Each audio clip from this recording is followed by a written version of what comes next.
Rhinos on the county board. Oh, there better not be. They better not be surrendering that chairmanship to the Democrats. They better not be.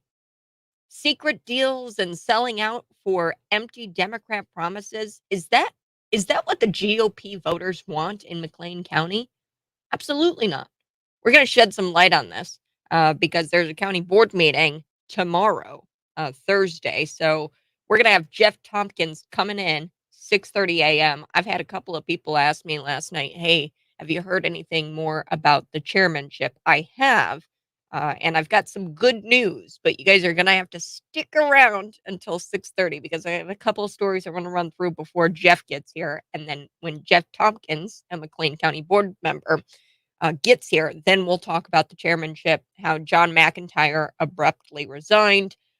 In his resignation letter, he talked about some health issues that he had. I had speculated that he had some health issues uh, and that it was due to age. He's an older man. So we're going to talk about that with Jeff Tompkins, 6:30 a.m. But what else are we talking about? A detransitioned former trans kid. You might know her. Her name's Chloe Cole. Now, she's a big icon for the detransitioned community. So she was transgender, and then she detransitioned. Get this, she's being censored by Instagram, and Instagram told her that they think that her bio. So on social media, you get a profile picture and you get a little blurb about yourself at the bottom of your profile picture on Instagram, and they say that her bio is, quote, "too violent." You're not gonna believe it. Plus, we've gotta talk about Caitlyn Jenner because she was laughing at this restaurant's, before and after pictures on the bathroom doors, but there's something missing here, and Caitlyn Jenner has always been really wishy-washy, and this is just another example of that. So on the restaurant, I'm gonna get into the story here in just a bit. Here's the scoop, though. They had Bruce Jenner, a picture of Bruce Jenner, the Olympian, on the boys' bathroom door, and then they had Caitlyn Jenner on the girls' bathroom door, and then they had the signage that's read "before" by the boys' bathroom, and then "after" by the girls' bathroom. I thought it was hilarious. So did Caitlyn Jenner. She's laughing at it like actually she thinks it's funny, or he thinks it's funny. But I'm curious if he would have laughed at that in 2017. And I'll tell you why here in just a second. Plus, this is a big story. You're going to want to stick around for this one. Possible hexane chemical leak causes ADM injuries. Now, I've got some scoops on this, specifically for Cities 92.9. It's all checked out. It's all very credible. Yesterday, we had a former employee inform us that he had left the West plant, not the East plant. The East plant was what exploded, indicator. Now, I don't even know if they're going to be able to rebuild. That plant is screwed. We'll have to see. But somebody told me that they used to work at the West plant and that they left because there was a fire in the West plant and they were told to stay at their workstations. And he was like, "What? That's not safe. I'm leaving." That was, a few months ago or something like that because we had the another employee say the exact same thing. It was incredible. I was like, "Wow." So there have been a lot of managers that have left recently from that ADM plant, from what I understand. A lot of employees have left. I think 4 people just after the explosion have resigned, possibly more. At least 4 people have resigned. So I don't know if they're going to bounce back. We'll have to see. But we're told, only our publication, I'm not seeing it anywhere else, that this was due to a hexane leak.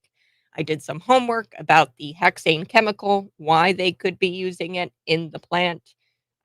And yeah, this is an incredible story. And there's a lot of questions I've got. Nobody wants to answer them, but that's okay. We're going to talk about what we do know and what we have heard from the employees. Nobody from the company, nobody from, and is going to talk about these issues. They're not going to come out and be honest with people. So I will. just listen to what the employees there have to say. And that's what journalism is all about. It's about listening to actual people that it affects. Um, so we're going to get into that first. I do want to start with Chloe Cole. You're listening to The Morning Buzz. As always, I'm live in studio, YouTube, Facebook, Twitter, and Rumble. Be sure to smash the like button and share this out with your normie friends. It really helps with the algorithm if you share it. And if you subscribe to my channel, that'd be great. It's Kat Peterson 929 on YouTube. And you can always get more content at cities929.com. So let's get into it. Chloe Cole. She's a 19-year-old woman. Her name's Chloe Cole. She's a very young girl. So she describes herself as a, quote, former trans kid. Now, she was censored by Instagram after she captioned a photo of her bio on her Instagram, wherein she identifies herself as a detransitioner. So she's on Instagram, she's got a little bio, and she identifies herself as a detransitioner. A lot of leftists, they'll put their pronouns in their bio: she, her, he, him, whatever. Chloe Cole's bio says that she's female with 2 X chromosomes and that she's a former trans kid. It also says that she started on puberty blockers and testosterone at the age of 13 and underwent a double mastectomy at the age of 15 and finally detransitioned at 16. So this kid went through the ringer. I mean, she had the double mastectomy, she was on the puberty blockers, and now she's detransitioned and she has gone back to being a girl. Um, Quote, this is from Chloe Cole. She wrote this on X, formerly known as Twitter. Facebook has notified me that my Instagram bio is, quote, too violent. Now, I just told you what she put in her bio. She said that she was a female with 2 X chromosomes, that she was a former trans kid. This is all factual stuff. She talked about how she was on puberty blockers and testosterone at the age of 13 and underwent a double mastectomy at the age of 15. And ultimately, now she's a detransitioner, or she detransitioned at the age of 16. The left always screams about how you should speak your truth and be your authentic self. But I guess that's only when they agree with the message that you're promoting. They can't possibly have anyone challenge their narrative, which is why they must resort to silencing, defaming, and that's what they do with people whom they disagree with. They silence and they defame. If they could actually defend their views, they wouldn't have to resort to shutting up those people who stand in the way of their agenda. Detransitioners, they're real victims of online violence and death threats from this trans cult. I told you the definition of a cult yesterday. A cult, unlike religion is very open about how they practice faith, walk by faith, not by sight.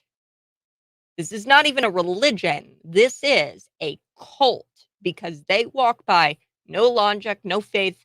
They don't put faith in anything. They believe things without any kind of logic, and they don't recognize that it's faith. So that means it's a cult because they're not recognizing that this is putting their faith in something. Um, and look, this is not the other way around. There are no trans people being threatened by death or online violence in the way that detransitioners are being threatened with online violence and death threats. Trans activists can't have anyone who threatens their dogma, so they must rely on censorship to shut them up in efforts to promote their belief system. They know it's crap. They know that people don't believe in it. They know that transitioning a 13-year-old and chopping off the breasts of a teenager is wrong. And it's hard to convince people that that's not wrong because it is wrong. There's right and there's wrong. Okay. And that is wrong. And they know that they can't promote it because any other way besides censoring others. So the decision by Instagram makes her content less accessible. So you can't really get to her content. she doesn't have the bio, they shut down her account, with them notifying her that her account can't be shown to non-followers. So they are censoring her. They're not letting her account be seen by non-followers, and her account and content won't appear in places like suggested users, reels, feed recommendations, explore. So these are different options. Discover. You can't see her content just on a whim. Okay, so you have to actively go search up Chloe Cole in order to go see her content, and you got to be following her. So, quote, Facebook is absolutely correct in stating that my bio describes something violent that is my own life experiences. Chloe Cole said this in a statement. She says, however, I am doing quite the opposite of condoning what the doctors did to me. And instead of using my experiences or experience to raise awareness and encourage others to be compassionate. So she's saying that, hey, yes, my life experiences are violent. I agree with you, Facebook, but that's what happened. Okay, that's what happened to me. I'm doing quite the opposite of condoning what doctors did to me, and instead using my experience to raise awareness and encourage others to be compassionate. So she's trying to do some good after going through this horror. Social media is designed to promote transgender content, and they don't like when you say things that go against their agenda. Activists claim that LGBTQ spaces on social media for youth will promote their mental health, but that's not true. The suicide rates are the same post transition and pre transition. Okay, social media is designed to promote this transgender content, but there is no statistical backing for it. It doesn't promote their mental health. They don't stop killing themselves at these higher rates. And I've said it before, and I hate to make these comparisons. And somebody's going to clip it and be like, a Holocaust comparison, but it's true. The Jewish people in the Holocaust were killing themselves, obviously, because they didn't want to go to the concentration camps. They didn't want to be killed. So they would kill themselves. Trans kids kill themselves at a much higher rate than that of the Jews in Nazi Germany were doing. And they killed themselves at extremely high rates. Okay, so let's put that into some perspective. But we know that when big tech promotes and protects content that encourages gender transition, it subsequently leads to irreversible harm. So big tech promoting this is actually leading to more trans kids committing suicide. Quote, it's upsetting that they can claim I'm promoting violence and using this narrative to hide my content from parents, and using this narrative to hide my content from parents, children, and those who need to hear my message the most. So she has a very troubling experience that she's trying to share with people, and she's trying to warn parents and children who are going through this thing where oh, my kid says he's a girl now. Oh, my kid says she's a boy now. The number of young people identifying as transgender. I know you're probably thinking, well, my kid doesn't. Of course not, because you're a good parent, and you'd stop it. No, Timmy, you're not a dog. No, Timmy, you're not a girl. You're a boy. Okay, and I get you would do that as a parent, but the number of young people identifying as transgender in the United States has nearly doubled since 2017. That's according to the CDC.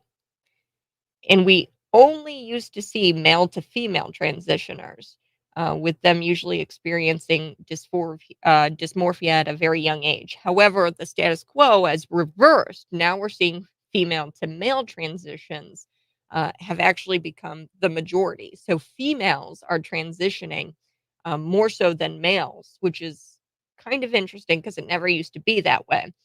I have a theory on why men transition to be females because there's something called the male burden of performance, and some males just can't perform the way that they can, or that they can't do what men are supposed to do. And it's easier. It's almost like a cop out.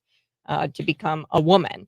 But we've got most female transitions are correlated with an immersion of social media use. So I think the females to males transitioning is more so a social contagion.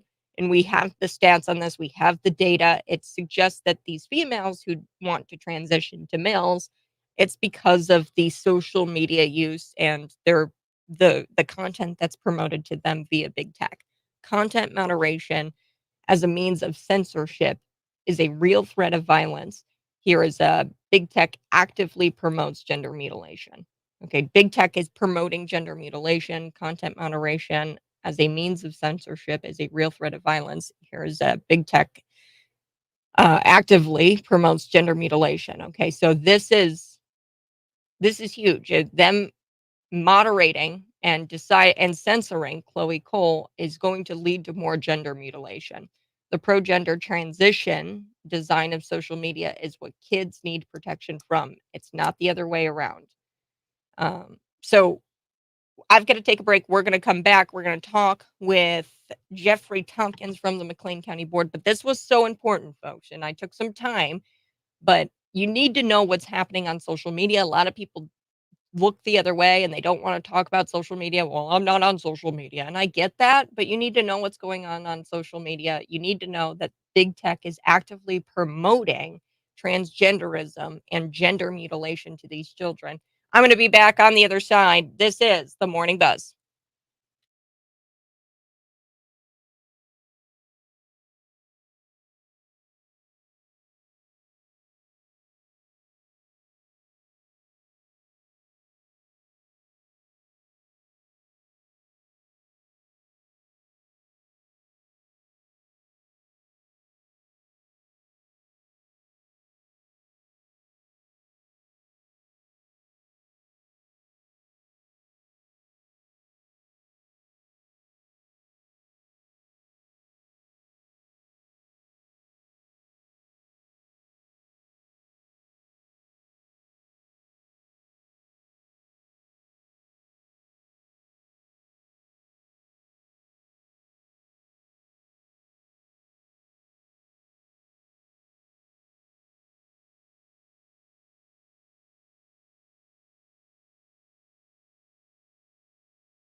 vacancies. They cannot fill those vacancies. The vice chair, she is the presiding vice chair. That's Elizabeth Johnston. And joining me in studio, you know him, you love him, Jeff Tompkins. He's a McLean County board member, and we've got a lot to talk about because Jeff Tompkins has been telling me a little bit about the chairmanship and what the Republicans are going to have to do moving forward, what the conversations have been.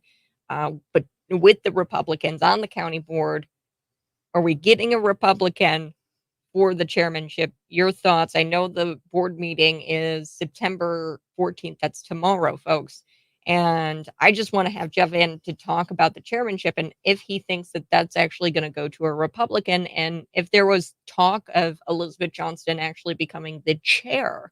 What way do you think it's going to go on in the meeting tomorrow, Jeff? And thanks so much for coming on. Oh, my pleasure, Kat. As many of your listeners probably know, very honorable Chairman McIntyre resigned the chairmanship as well as his county board seat last week. That left the board split 9 Democrats, 9 Republicans. It takes 10 votes for someone to become chairman.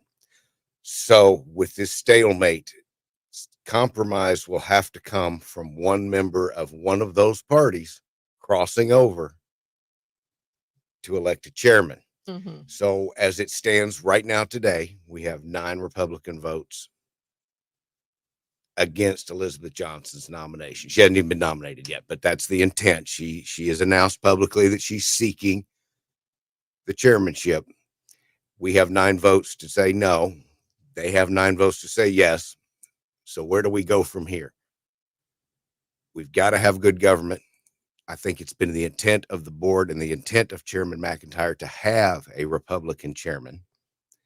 This is not a monarchy where you simply inherit a chair or a title.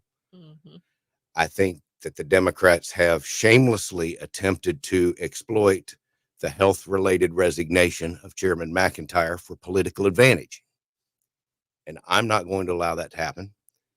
I'm asking my fellow Republicans on the board to stand with us and to do the right thing, and let's represent the people going forward.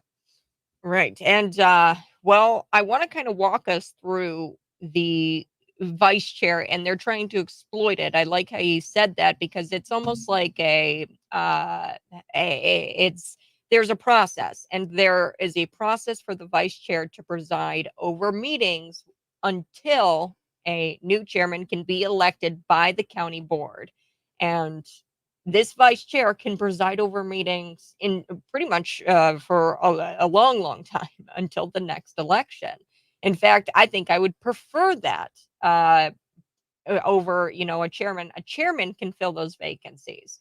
And right now we have, what is it, County Board District 5 and County Board District 9, those vacancies. And they're trying to say that because we have those vacancies on the board, those vacancies need to be filled right away. So that means we need a chairman right away.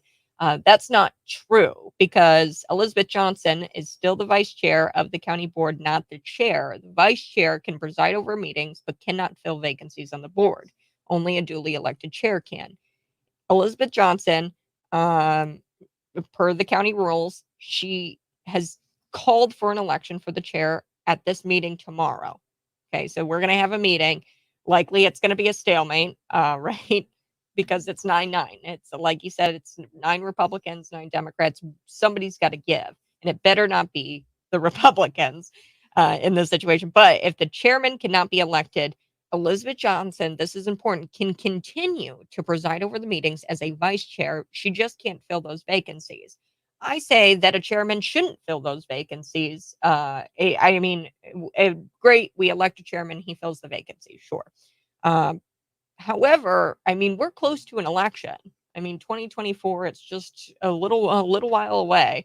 Why not let the people decide how to fill those vacancies? And maybe once those vacancies are filled, we can elect a chairman then. Your thoughts there? Is it crucial that we have a chairman fill those vacancies?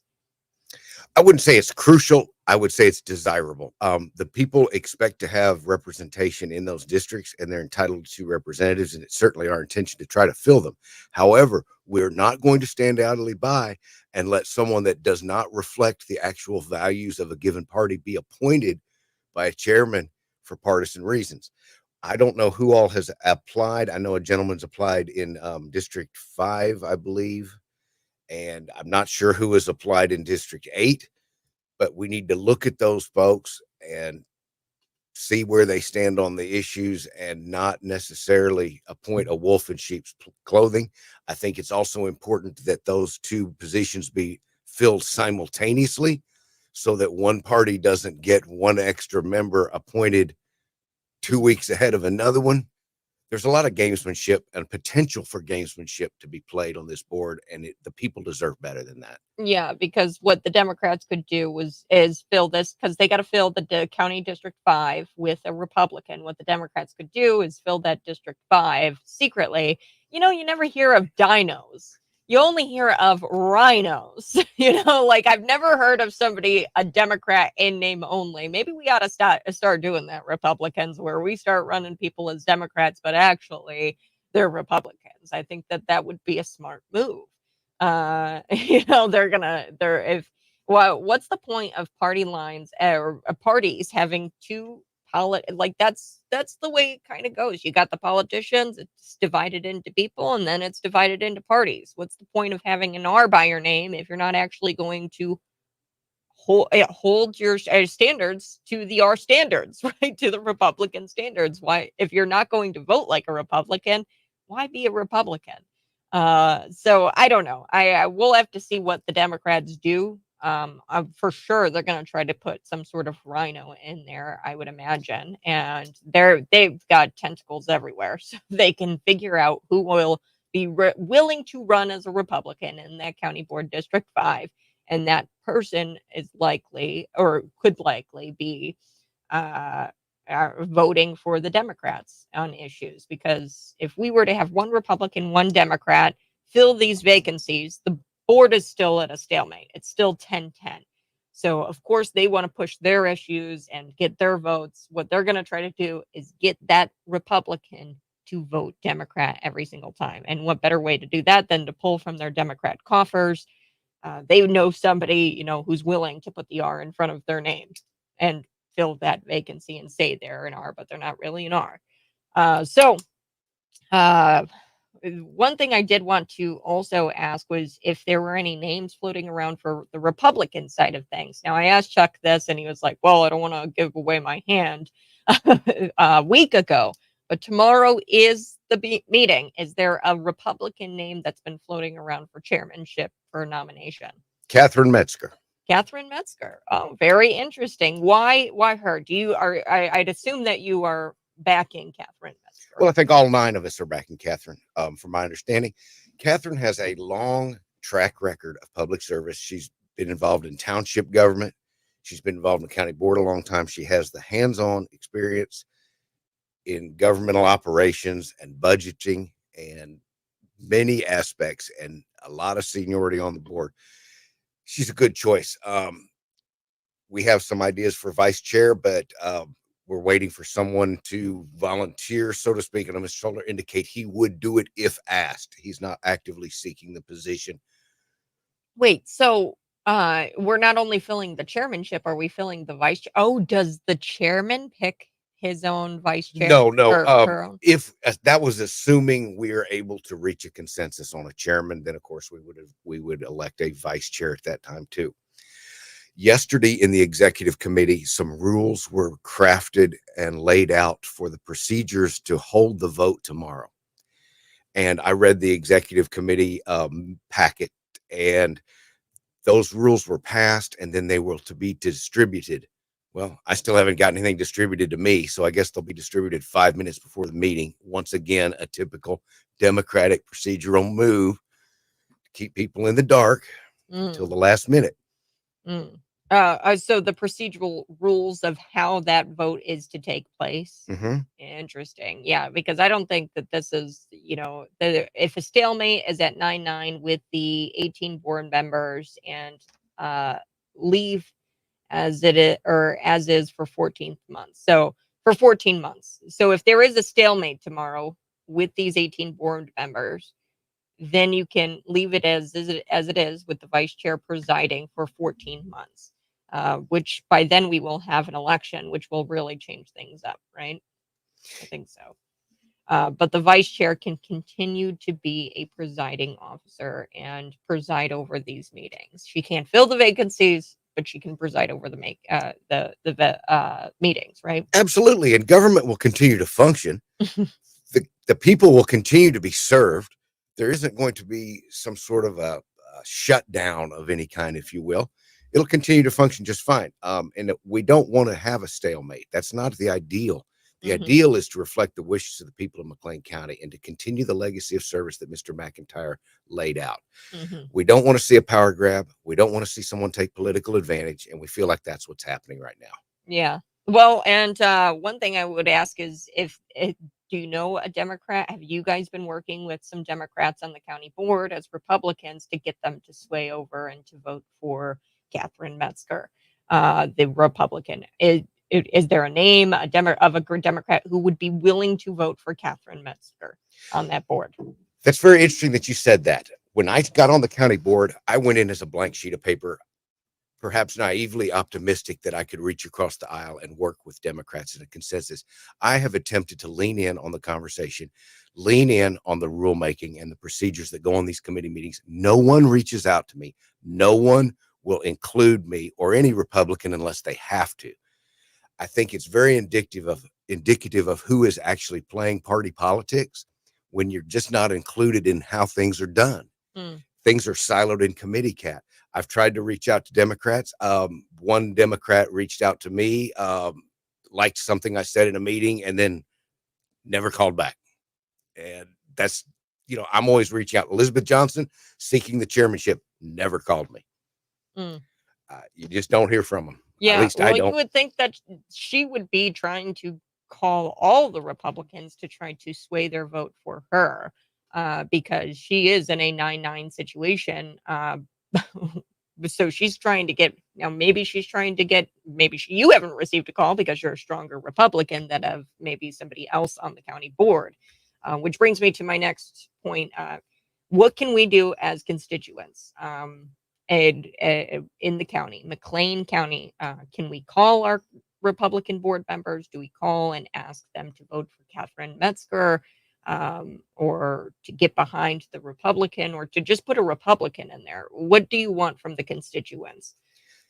If you are a concerned voter in McLean County that cares about your county government, you do need to contact your county board member and urge them to stay strong and vote no and to keep a Republican as chairman. It's that simple, really. Yeah. And well, one thing that I think that the Democrats are going to try to do is manipulate people into thinking that you have to elect a chairman right away. Otherwise, the vacancies won't be filled. These Democrats are going to try to say, well, the vacancies won't be filled. Relax. People still have their representation in those county districts. Is it County 9 and County 8? I believe it's 8 and 5. Or 8 and 5. So they still have representation. They just have one representative. Typically in a county district, you have 2. So mine was actually John McIntyre. And then who's the other one in County 5? Elizabeth Johnson. Elizabeth Johnson. That's it. Oh, okay. Okay. Yeah, I don't pay attention to the Democrats. I don't care. No, just kidding. But yeah, no. So I actually lost representation. So now I just have Elizabeth Johnson. So I would like to see that vacancy filled. Me personally, I don't mind if I just have to wait until the next election to put somebody in there.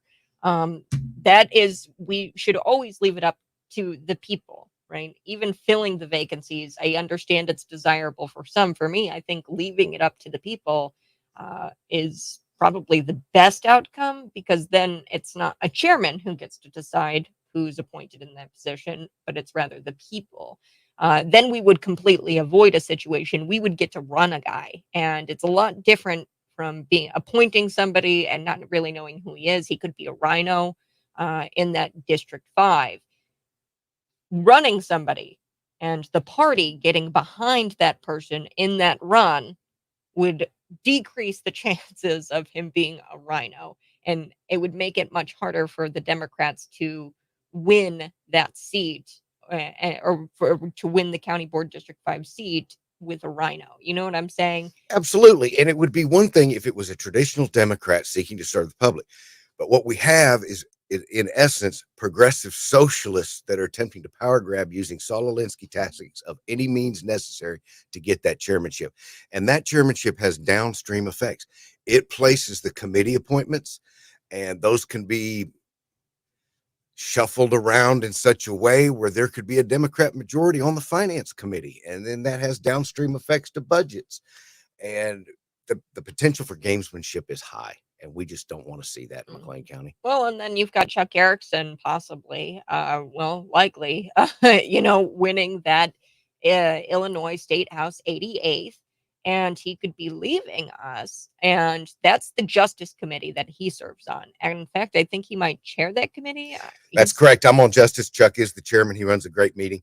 But when Chuck goes to Springfield, he is still living in Bloomington in a text and 3 blocks away from the courthouse. And Chuck is always going to be there for advice and consent and assistance to any county board member. He's not gone. We've actually gained an ally in Springfield. Yeah, well, and with everything going on in the McLean County Jail with the Safety Act, I mean, I think we're getting close to 2 months here after that Safety Act was upheld by the Supreme Court.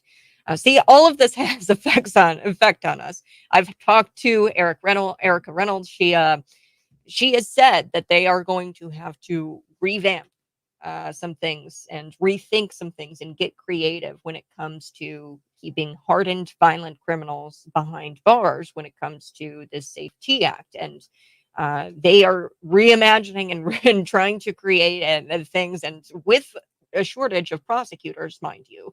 And she's gone on record and said that they're dealing with, bare bones kind of staff, but they're really working hard. Could you imagine a Democrat-led committee, because that's what the chairman can do? A chairman who is a Democrat, say it's Elizabeth Johnston, she appoints people to this Justice Committee. They're all Democrats. Do you really think the Justice Committee, who is made up of Democrats, is going to be there for the prosecutors and for the jail? I don't think so. They don't have a track record of it. Jeff, I think we've talked about that before, where they have like some sort of issue. It started with Sharon Chung, and then Shana Wachinski, and it's just Crystal Label now. So it's just, there's Democrats on the county board, and historically Democrats on the county board have been after that jail and have made the lives, their lives harder for the sheriff, for the county jail to operate because of withholding fund or whatever the case may be. So yeah, chairman is very important. That's what I'm getting at. So Jeff, we got to take a break, but thanks so much for joining me in studio today. Anything else you'd like to add? Just contact your county board member. If you have a feeling or a passion for county government and want to see it taking care of the people, call your county board rep and tell them to vote no tomorrow. Vote no tomorrow. All right, you guys, I'm going to be back on the other side. If you're watching on YouTube, you can see me in studio. That's Facebook, YouTube, Rumble, Twitter. I'm there live, and I'll be back. I've got to chat a little bit about this ADM stuff. This is really bad. I'm hearing things like a hexane leak happened, and I'm going to tell you what the chemical hexane is designed to do. And Joe Biden, folks, Joe Biden is to blame for this, believe it or not. I'm going to put blame on Joe Biden for this one, and I'll tell you why here coming up next.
They're investing a lot of money into alternative proteins, and there's a reason why they're doing that.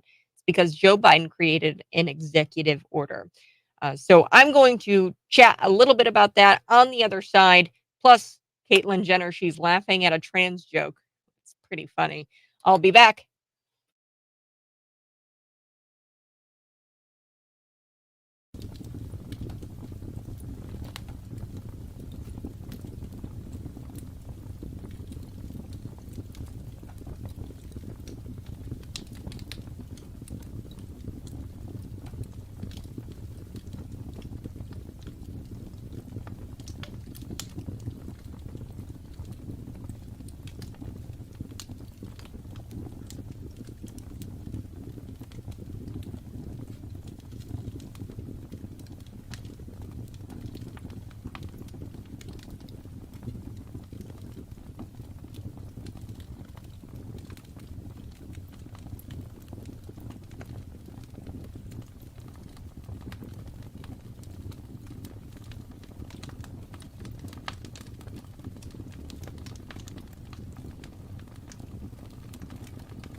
So Jeff Tompkins, he was in studio telling me a little bit about Catherine Metzger and how she's being considered for the nomination as chairman to the McLean County Board. John McIntyre, he abruptly resigned due to health issues.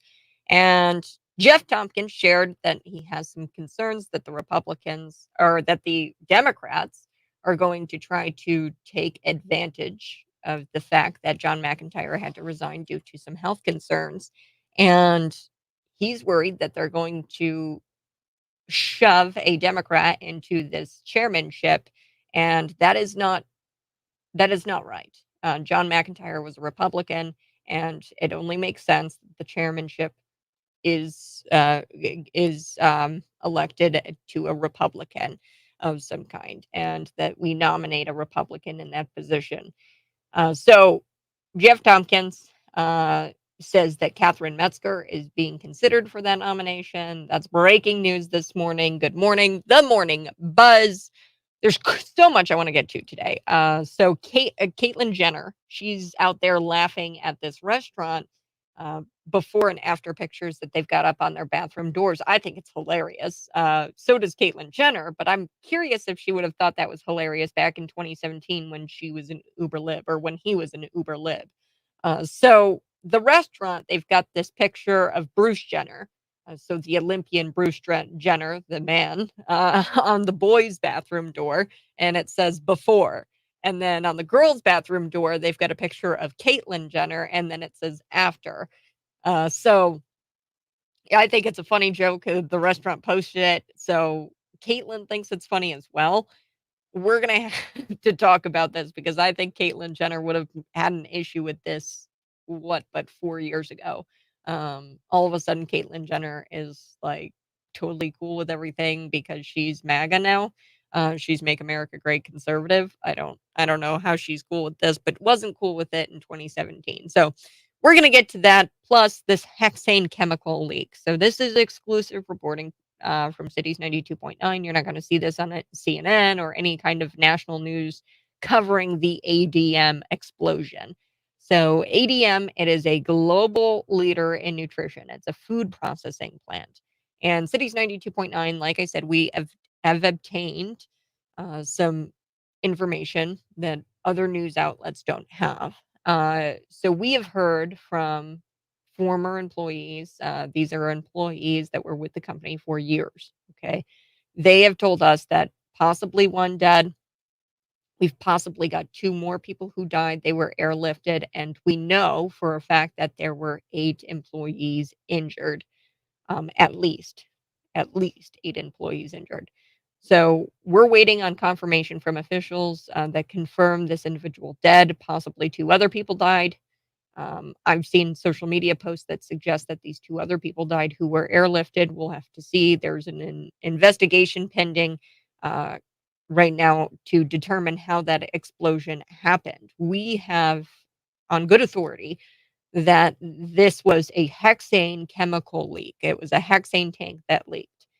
So hexane, I did some homework and figured out that it's actually a cleaning agent a lot of the time. It's a degreaser. So they might use this in Decatur in the East plant that exploded for a different reason, though, other than cleaning. They might actually use this to extract oils from seeds and vegetables, soy and corn, soybeans and corn. Okay, so why would they be doing that? Why are they extracting the edible oils? Well, we have things like vegetable oils, things like that. I don't know what the process is to create protein, alternative proteins, but they are ramping up their alternative protein production. And that's just not a conspiracy theory. That's true because shortly, the Biden administration, you need to know this, they have an executive order out there. And what this executive order aims to do, it aims to bolster, quote, U.S. biotechnology sector, including alternative proteins. So the Biden administration, he signed an executive order that pretty much pushes the food industry and pushes these food processing plants to try to create innovative ways to make alternative proteins. Soy, the soy proteins, like this fake proteins that you get in the store. The Beyond Hello, or the Beyond Hello, Beyond Meat is what it's called. Beyond Hello is a dispensary here. The Beyond Meat, uh, that's what they're trying to create. Okay, these food processing plants. So I have Letitia. She's the ADM president of Global Foods saying this in April of 2022. The global trends of food security and sustainability are driving structural changes in the food industry, including strong growth in alternative proteins. We're investing to ensure that ADM remains a leader in the vast and exciting space. So they're all trying to rush and they're all trying to create these alternative proteins, these food processing plants. Okay. That's just because we've got an executive order, and really what it does, it aims to bolster the technology to create this kind of stuff, and it incentivizes. I mean, I would not doubt that there is some sort of financial incentive to create alternative proteins, and somehow the federal government writes you a grant of some kind if you are the leader in that space, creating these soy boy meals. uh, so the EPA talks about high levels of hexane, what it can do to humans. It causes dizziness, giddiness, slight nausea, headaches, damage to your nervous system in short doses. Now, in long term exposure, hexane air can be associated with muscle weakness, blurred vision, fatigue, neurotoxic effects have been exhibited in rats. So they've tested this chemical. The EPA approved this chemical, and they have certain amounts of this chemical being able to be consumed or breathed in by humans. Um, as information about the explosion at ADM's East Plant in Decatur becomes available, we are praying for all at the scene. That is Regan Deering. She's the granddaughter of Dwayne Andreas, who helped build ADM into the agribusiness giant that it is today. She's running in the 88th State House District along with Chuck Erickson. She said that on social media. She said that, she didn't say what caused it or anything like that. We have on good authority that we think that it's this hexane chemical that caused this explosion. There was a leak. Yeah. So what's going on with all these food processing disasters, plant disasters? I'm just gonna play a clip from Tucker Carlson tonight, Jason Rants, where he talks about the alarming numbers of industrial accidents that we've seen. Look, folks, I think that this is all due to some sort of incompetence. I think that it's corporatism where we are seeing people rush. And I'm not saying that this is necessarily the case for ADM.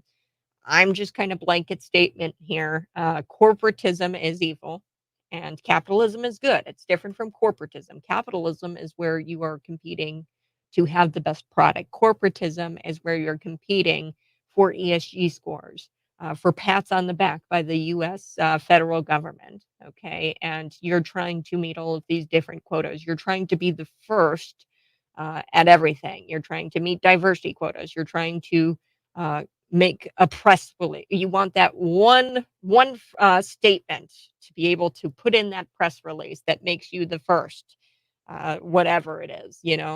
And I think that's dangerous, and I think that we're starting to see the effects that has on industry.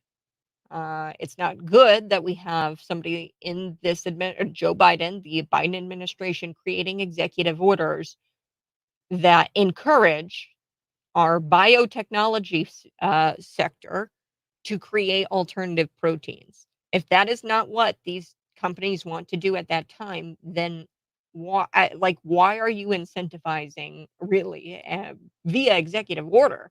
I don't even understand the point of this. You want them to create alternative proteins. You want to expand the technology around alternative proteins. Why? I'll tell you why. It's a part of their green weenie agenda. They think meat is bad. They think humans are bad for the planet. So this is Tucker Carlson tonight back in 2022. I want to share this with you. You guys can see it in studio on YouTube, Facebook, Twitter, and Rumble. Let's take a listen. Jason Rantz joined Tucker in 2022 talking about the food processing plants blowing up, catching on fire. Here we Food go. processing facilities at the same time the president's warning us about food shortages. They're getting hit by planes and catching fire. What is going on here exactly? Jason Rantz hosts a radio show in Seattle and joins us to put it into perspective. Jason, good to see you. Good to see you. Yeah, obviously, when something happens every so often, you obviously hope that there's no significant damage and certainly no one gets hurt, but you kind of write it off. It's not that big of a deal. Accidents happen. But when you've got well over a dozen food processing plants and warehouses getting destroyed or seriously damaged over just the last few weeks, at a time when the food supply is already vulnerable, it's obviously suspicious. And it could lead to serious food shortages. That's why some folks are now wondering, well, number one, what's going on? And you've got some people speculating that this might be an intentional way to disrupt the food supply. Wait, may I ask you to pause there really quick? Can I just ask you, I just want to nail this down so our viewers understand. There have been confirmed over a dozen disabling accidents at food plants in the last month, over a dozen. Absolutely. And we're talking about some really significant plants. The Taylor Farms facility in Salinas, California was completely destroyed by a fire last week. We've had two major potato processing plants in Belfast, Maine and Warden, Washington that were completely gutted, which is happening at a time where we already have a potato shortage globally.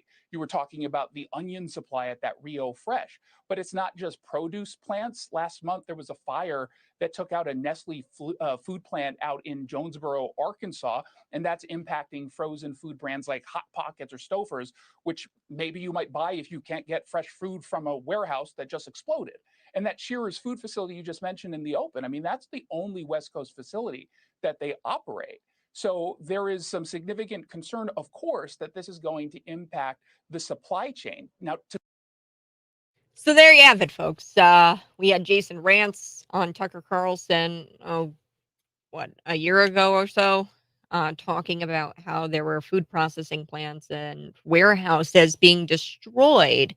In fact, I mean, over a dozen in just a period of a month. So he was just talking about the month of April in 2022. That's not even including 2023. That's not including all of the other months. He was just looking at April 2022, and we're talking over a dozen. So there's something going on. If you want my opinion, and if you're listening to the Morning Buzz, you came here for it. So sorry. It's this government pushing these types of executive orders, these edicts on these companies, and it's the evil of corporatism where all of these companies are competing to try to get a pat on the back from the government rather than truly honing in on the beauties of capitalism where they're competing to have the best product. Okay. They're saying that there's a demand for alternative proteins. I don't believe that.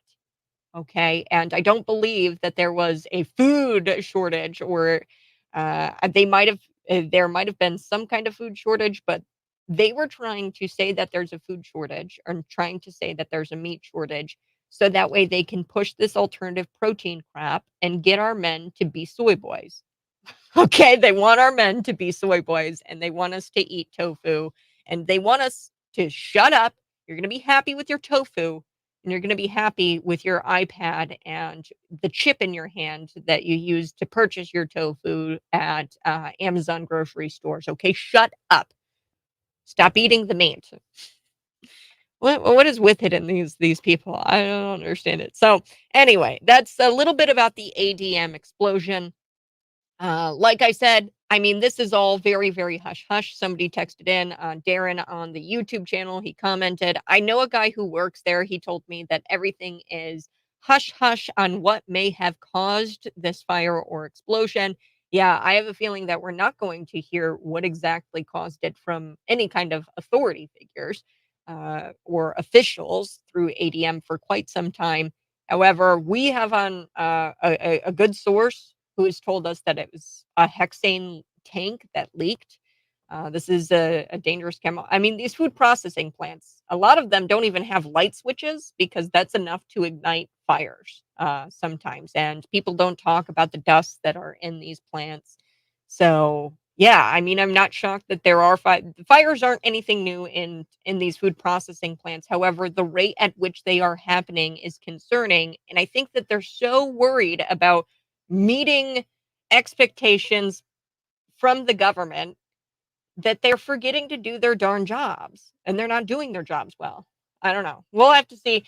I'll be back on the other side. This is the Morning Buzz.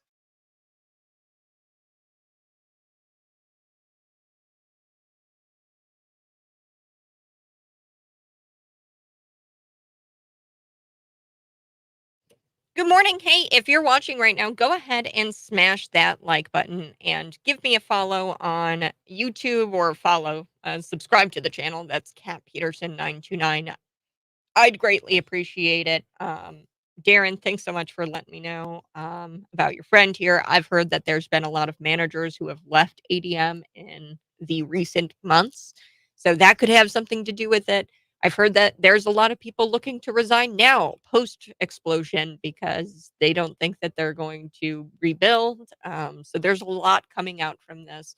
And what's really tragic is if there are people who have died in this explosion, and I haven't seen any mainstream reporting of that, and they're withholding that information and they're keeping that on the down low, that's wrong. We need to know if individuals died in this explosion so that way they can rest in peace. And it's incredible what officials won't give you. And so another story that I'm working on in Springfield, Illinois. This guy, his name is Gabriel Calixto. I've called the Springfield police several times, and I encourage you to call them and ask them and let me know if you hear anything different. Maybe they won't talk to me because I'm a member of the media and I have to disclose that because I have a publication, right? And I plan to publish what they tell me. Um, but Gabriel Calixto is an illegal immigrant who stabbed Emma Schaefer, allegedly. This was a girlfriend of his, and he was an illegal immigrant here on an expired DACA status. And he was not new to crime. Let's just put it that way. He exhibited threatening behavior towards a different girlfriend of his in 2018. So this stabbing happened in 2023. Gabriel Calixto in 2018, I think, is when he served his time in the Illinois Department of Corrections. Don't know why, because his DACA had expired in 2019. We should have deported him. He was here on DACA. He committed a crime. We should have deported his ass back to Mexico and had the Mexican authorities deal with him. Why are we clogging up our justice system with these people who aren't even supposed to be here?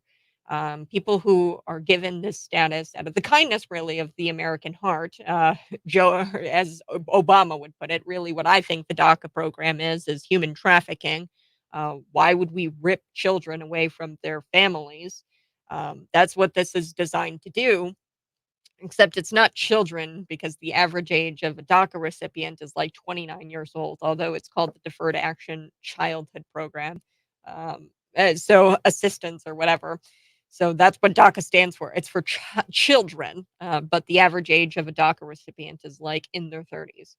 Okay. Um, it's like human trafficking, really. We give them status here at the age of 15, and that's what it is, and that's how he got here in the country. He was a DACA recipient, but I don't know if he had family here or what. He lost his way, not shockingly, because you're a DACA recipient. You don't have your mom, your dad, you don't have family, you don't have a support system. So he lost his way, became depressed, kidnapped a girl in 2018. Like I said, he served time for that, 2 years only. He was supposed to serve 6. He got it pled down from kidnapping to unlawful restraint, and then he had time served. So he only served a couple of years, and right then and there, the guy should have been deported, but he was released on his own, like, recognizance, or like he was released with a probation officer or whatever, and he was still here in the country. Then he goes out and he stabs a girl. Okay, multiple times, stabs this girl, Emma Schaefer.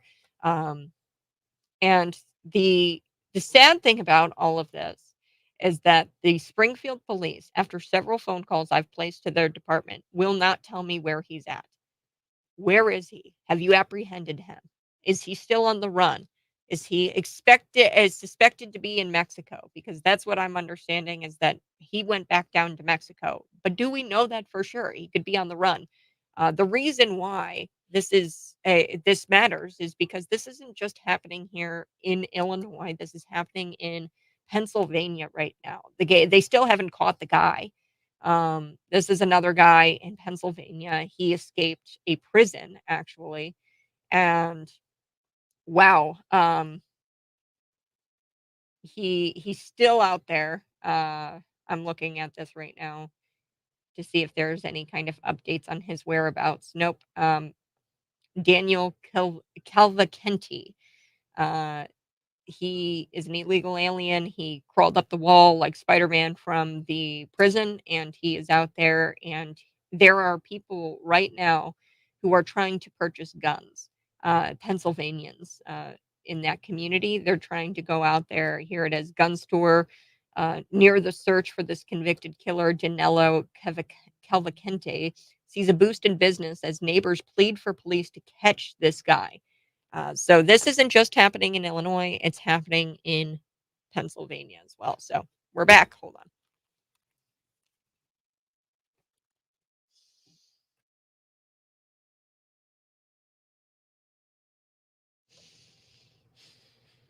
So a gun store near the search for this convicted killer, Danilo Calvacenti, they see a boost in business as neighbors plead for the police to catch him. They still haven't caught this guy. I talked about this story yesterday. Danilo Calvacenti, he escaped from prison nearly 2 weeks ago. They haven't been able to apprehend him. And he's dangerous, and he's armed now, because yesterday he busted into somebody's house and stole a 22 caliber long rifle. And these neighbors are terrified. Their schools being shut down.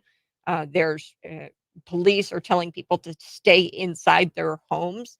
This is a very dangerous situation. We have a convicted murderer on the run. He escaped from prison, and he's an illegal alien. He shouldn't even be here. He's in a U.S. prison, but he's an illegal alien. He has no citizenship. This reminds me of a story that we're going to talk with Ray Estrada about coming up at 7:30 here in the state of Illinois. And I bring this story up probably every other day, and I'm devastated by it because I've been trying to contact the Springfield police. I've tried to contact them for the past 3 weeks now, and nobody is getting back to me. I've left messages. I've tried to call. Now at this point, they just don't even send me to voicemail. I call and it just rings nonstop. So nobody's answering me about where Gabriel Calixto is. We have a similar story. In fact, Danilo Calvacenti in Pennsylvania, who is on the run. He's got a rifle with a scope and a flashlight, and he stole ammunition from a garage from a homeowner, and he's on the run right now. He stabbed a girl and a girlfriend of his, and he was convicted of it. He's a murderer, and he escaped from prison. Now we've got Gabriel Calixto, who's still wanted, and I just want to know his whereabouts. Like, has the Springfield police apprehended him? Is he suspected to be down in Mexico? Are we getting the feds in on this? This guy murdered, allegedly, Emma Schaefer, who was a girlfriend of his. And here's the thing, folks, it gets even worse than that, because Gabriel was here on a DACA. He's a DACA recipient. He had DACA status at the age of 15. It expired in 2019. Get this, in 2018, the guy kidnapped a girl and served time for that, a couple of years. He was supposed to serve 6 years, but then he got it pled down to unlawful restraint, and he only served 2 years. We should have deported his butt back to Mexico. He kidnapped a girl. But why is he in our Illinois prison system? Why is he in the Illinois Department of Corrections? I don't get it. Why is Danilo in the United States prison system? These men, and this isn't just, these are just one-off. No, this is happening around the country.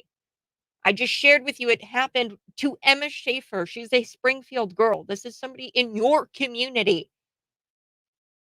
And it's happening in Pennsylvania. These neighbors, they're going to the gun store. They're trying to figure out how to buy guns so that way they don't get busted. He's breaking into houses. The kids can't go to school. These people are terrified of this man who escaped prison. Now, joining me, I'm very excited, Ray Estrada. He's running in the 17th Congressional District. I always get this one mixed up. Is it 17th or 18th, Ray? 17th. Good morning, Kat. Good morning, Ray Estrada joining me, and Eric Swanson is currently the congressman there. We've got a lot of things to talk about. I don't know if you heard any of that story with Gabriel Calixto, but I'm sure you've been keeping up with the story with Danilo Cavalcanti. You yourself are an immigrant.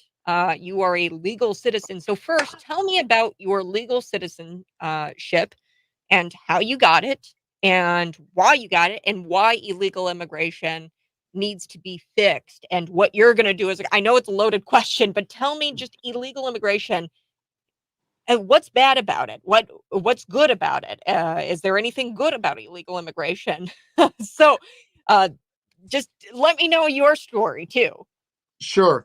I think actually, Kat, it's not very complicated. I mean, if you're sitting in your homeland and whatever the reason may be that you want to go ahead and move to another country, you have to go through the process and obey the rule of law.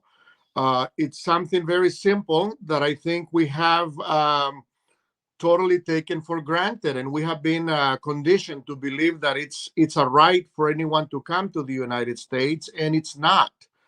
I am blessed. I was fortunate.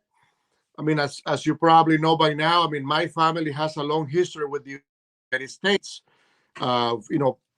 We've always had a presence here in the U.S. Half my family was born here in the United States, and they always traveled back and forth to Nicaragua. We left there because of the socialist takeover of the country. So I left when I was 12 years old. But it never crossed our mind to just go ahead and get up and leave and enter in trespass, basically, into the U.S. My parents did the right thing, went to the American Embassy. We got our passports, stamped, visa and stuff. And we went through the whole process. I've been here for almost 45 years, almost half a century. Got here when I was 12 years old. And we did everything by the book, basically. And I think that's the least you can do if you're going to integrate yourself into a new society. I think that also shows respect for that new society, where you're going to be part of. And I think you have a duty to go ahead and do the best thing you can do and to serve that society. Illegal immigration, I think, has become absolutely a talking point by the left, that they try to somehow associate that with being humane. What's going on right now, it's not only about illegal immigration, but also a threat to national security. As you were mentioning, look what's going on, with this guy, Gabriel Calixto. And then the other guy from Brazil that got killed. That killed his girlfriend, stabbed her to death, and now it's on the run, Danilo Cavalcanti. Those are the only ones that we hear about, but there's a ton of other people that are coming across, and not only from Latin America, but from over 100 countries, that we have no idea what disease they have, what criminal record they have, or what their intentions are to come here to the United States.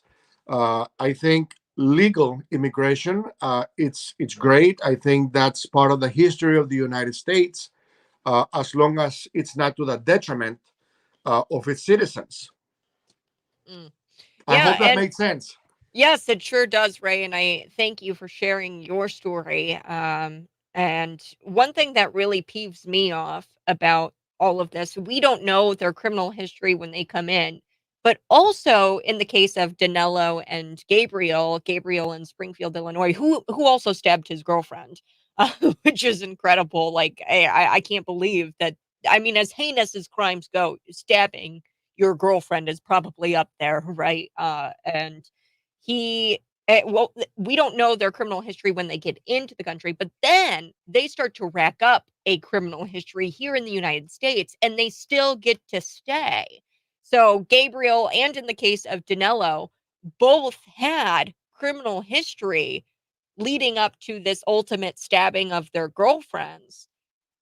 And we allowed them to stay despite them racking up criminal histories here in the United States. So they're committing crimes in the United States and still get to stay. So your thoughts on deportation? Is there and there's got to be some sort of law. I feel like there is a law where if you commit a crime in the United States and you're here on some sort of program, like a DACA program, or if you're here on some sort of, asylum, if you commit a crime, specifically a felony, uh, shouldn't your butt be deported? I mean, why would our legal system have to deal with you?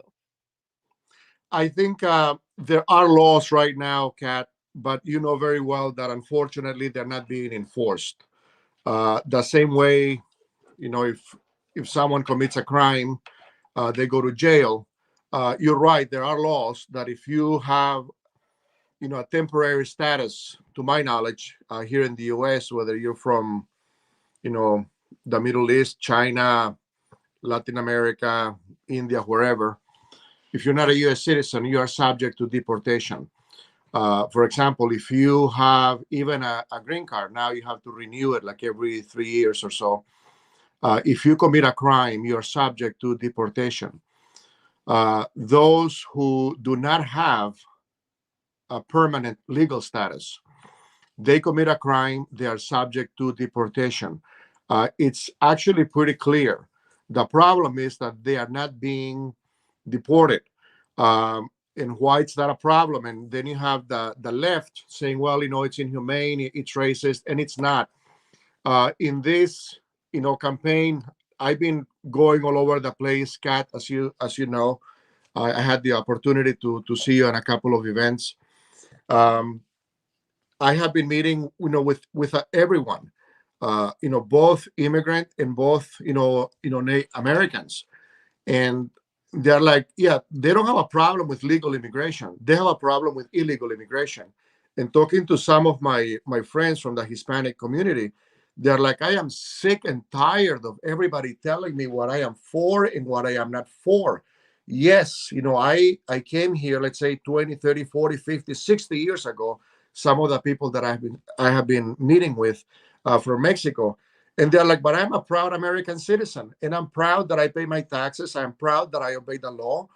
I came here the right way, and I'm sick and tired of the Democrats telling me that I should go ahead and, and accept, the whole concept of criminals coming into the country, doing what they want, in victimizing our communities because they are also being victimized.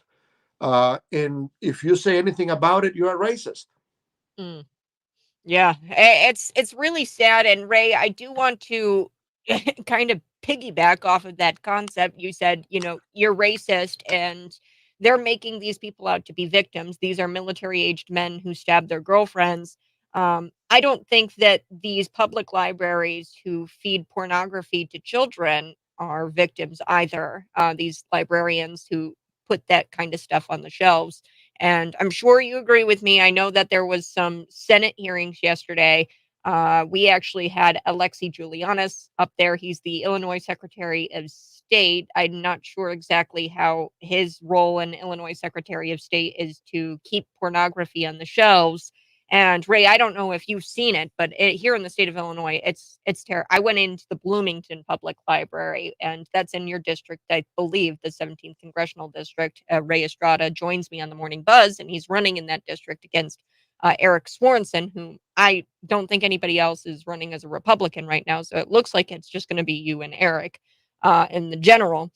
As of right now, we'll see if there's other Republicans who join in, but I went into the Bloomington Public Library, just to tell you, about a couple of years ago, and I saw it in the children's services section. I mean, it was just maybe 10 feet outside of the children's service section. I mean, I could jump over to the children's services section where the kids can check out books, and they don't need a parent present. They can check out books themselves. I asked that question, and I flipped through a book at eye level of children.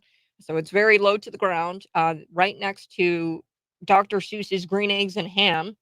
There was this book. It was called Patience and Esther, and it's on the cover. It's two cartoon girls, and they're just sitting there with each other, and they're hugging each other. And you open it up, it's it's pornographic. I mean, folks, if you want to go look at the images, you can find them on my social media page. There is, and I'm just going to spare you the details, Ray. I can't even get into it on the air. But it's pornographic. There's images there. And we had Alexi Julianis up there fighting with Senator Kennedy from Louisiana. He's a Republican, and Kennedy was just reading the books. And he's sitting there, Alexi Julianis, trying to say that we can't ban these books. And we're not looking to ban them. And they redefined the definition of a ban. So I guess really my question for you, Ray, is what are you going to do as a congressman in regards to these books? And is there anything you can do, or is there anything that we should be doing that we're currently not doing? And your feeling about Illinois kind of leading the way on this, the books in the libraries. It feels like Illinois is the poster child for pornographic books right here in Hayworth, Illinois. We had a school teacher, not even a pornographic book, but a pornography site. So it was a Pornhub site that she listed on her class materials for the kids to go check out this documentary. It was called Money Shot, and just go look up the definition of money shot in your spare time, folks. But Ray, your thoughts and Yes. your stance on it, really. Yes. Thank you, Matt. This is another example of how the left twists everything. They're using this concept, they're going on this premise. Well, censorship is bad, book banning is bad. But actually, as far as censorship, they're the ones doing censorship of ideas. They use that argument of censorship to promote the sexualization of our children and to promote this Marxist ideology. Now, what's going on with the ALA, the American Library Association, unfortunately, that now has become a communist, I think, institution more than anything else, engaged in propaganda that is anti-American and anti-family. Kennedy has been pushing back, as you said, in the hearings that they're having right now, led by Durbin. He was questioning our Secretary of State here. What I would do, I would push as hard as I can to end the pornography, the sexualization of our children. Kat, I think that is disgusting what they're doing. And one of the guys testifying there, he said, well, it should not be up to the parents to decide what, the kids should read. They think that somehow if we don't have these books, they're not going to, learn about these things. Well, yeah, they're also trying to push that, unfortunately, in the schools. I think as an adult, people can do whatever the heck they want. And I think, people will agree with that. But the whole idea of having these pornographic books being accessible, made accessible, I would even say almost pushed onto the young children, I think that is disgusting. And I think it's unacceptable. And I think what we have to do is go ahead and raise our voices as much as we can. I think parents have been fighting, doing what they can as well, fighting against this agenda and this ideology. One of the books that they have there, it's called Gender Queer. And like you said, Kat, it's basically pornography. If you go ahead, right now, I think in Illinois, you need to be like 14 or 16 to even get your ears pierced. I mean, when I got my daughter couldn't get her ears pierced. We had to get that approved. But then they have access to this garbage and this trash. And I will say it, in peace, and with confidence and without remorse. Mm-hmm. Those Well, books are trash. They are doing nothing good for our kids. We have to call it for what they are. It's dirty pornography, has nothing to do with child development, has nothing to do with education. One of the things that these people will argue that I thought was hysterical, they're like, well, they're stifling our liberty, they're stifling liberty and stifling literature. I'm sorry. That's not literature, guys. Get over it. It's a bunch of degenerate books trying to pollute the minds of our children. Period. mhm. Let's call it for what it is. Yeah, yeah. Well, and that's the gaslighting for me too. You brought up Dick Durbin, and he's sitting there and he's saying that no one's advocating for sexually explicit content to be available in elementary school libraries. They're gaslighting you because, like I said, Ray, you walk into one of these public libraries, it's there, front and center. They were promoting it. They were promoting it as a quote, enjoy a graphic novel. My local library, anyway, the Bloomington Public Library, they were promoting it. There were posters right next to the book display with the pornography, and it said enjoy a graphic novel. So they are gaslighting, and they're trying to say that that's not happening, but it is. And like they're trying to say that, like, what is it, certain books are being banned, and we're not talking about those books. We're talking about books like genderqueer. The Republicans have been very clear on what books they're talking about, and they're trying to gaslight everybody into thinking that we want to, I don't know, ban or like, I don't know, all these different kinds of books. I'd have to look at Dick Durbin's page. He put up like a bunch of different book covers, and I'm like, nobody has ever said that these are the problem books. We're talking about genderqueer. So it's incredible. Ray, I've got to take a break, but thanks so much for joining me. How can we find out more about your race against Eric Swanson in the 17th Congressional District? Yes. RayEstradaForCongress.com. Guys, I need your help. Going to the website, read about me. I can tell you that I've been fighting socialism and this nonsense probably my whole life, I will say. I did come from Nicaragua. I'm a Nicaraguan by birth, but an American by choice. This is the greatest country in the world, and we have to protect it. I have 4 beautiful children, and now I have a granddaughter.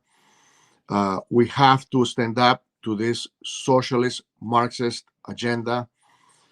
Please go to the website, help out as much as you can. And like I said, because you are pro, legal immigration, pro secure borders does not make you a racist. Because you are against sexualizing our children does not make you a homophobic. An adult is free to live a lifestyle that they want. That's their life. That's their choice. And as adults, we have to, respect that. But we cannot allow or permit this garbage that is happening right now to our children. Mm-hmm. Right. You have a great rest of your day. You have a good morning. And folks, we're going to be back on the other side. I've got so much to cover, including John Fetterman and a comment that he made about the Joe Biden inquiry, the impeachment inquiry. So that's breaking news this morning, as there's an impeachment inquiry against Joe Biden. We're going to be talking about that on the other side. Big thank you to Ray. Go check him out and go follow his campaign. We'll be back next.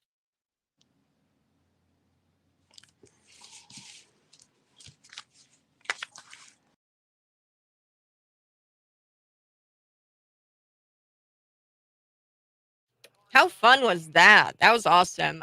Be sure to give Ray some love by liking and sharing this video out with your normie friends. Senator Kenny, the real MVP, bringing these issues to light. I'm going to be playing what he said to Alexi Giulianis on the Senate floor. And wow, you are going to be shocked. He actually read genderqueer.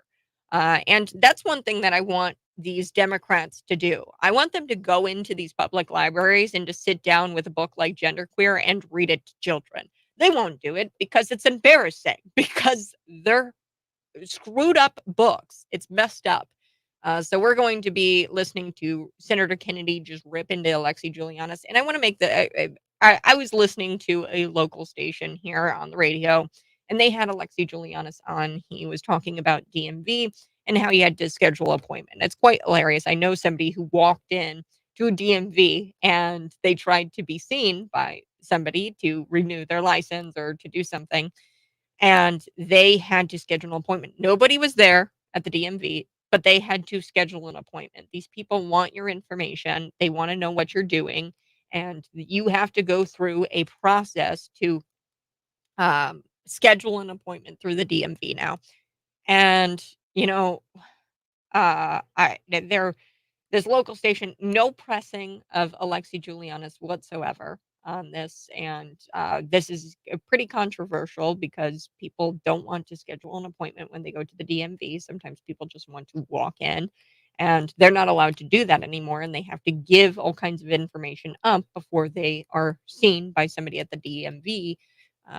And like I said, folks, I don't understand why Alexi Julianis is even talking about this book stuff. He is the Secretary of State. From what I understand, what he's supposed to be doing is handling driver's licenses and whatever the Secretary of State's office does. It's not legislation. It's not executive orders. He has no business being in the Senate hearings, but yet somehow he became the poster child for these book bans here in the state of Illinois. So-called book bans. We're going to get to that too. The Republicans, there is a definition that was adopted by PEN America, which said that books are being pulled off the shelves in schools. It constitutes as a ban. Now they redefined that. Okay, book bans. What that is where you are not allowed to have this book anywhere. If you want to go read Genderqueer right now, you can download it on Amazon. Okay, it doesn't mean, or you can go get it on Amazon. You can have it shipped in your house, to your house or in one day. If you want to go to a public library, and if you want to get the book Genderqueer, you can do that. What Republicans are saying is that there has to be some sort of protection for children. This is a very profane paragraph that John Kennedy reads out of Genderqueer. So we're trying to protect kids. And this book specifically appeared on PEN America's banned book list, so-called banned book list. This isn't banning books. We're asking that you don't put these on children's bookshelves. Oh, and folks, I was there. I saw it at the Bloomington Public Library. You cannot gaslight me. I have the photographic evidence. Like, this is happening, okay, where they are providing sexually explicit content, in fact, promoting sexually explicit content to elementary age children at eye level for 4-year-olds, for 5-year-olds. They're putting it right next to the green eggs and ham books. This was very carefully designed by somebody at that Bloomington Public Library. And shame on the city. Somebody should have gotten fired for that crap. Somebody should have gotten fired. And I'm pissed that nobody got fired because of it. Somebody should have got fired for that. And they tried to gaslight you. They tried to say that, oh, no, this isn't sexually explicit. You're homophobic, blah, blah, blah. No, this is sexually explicit.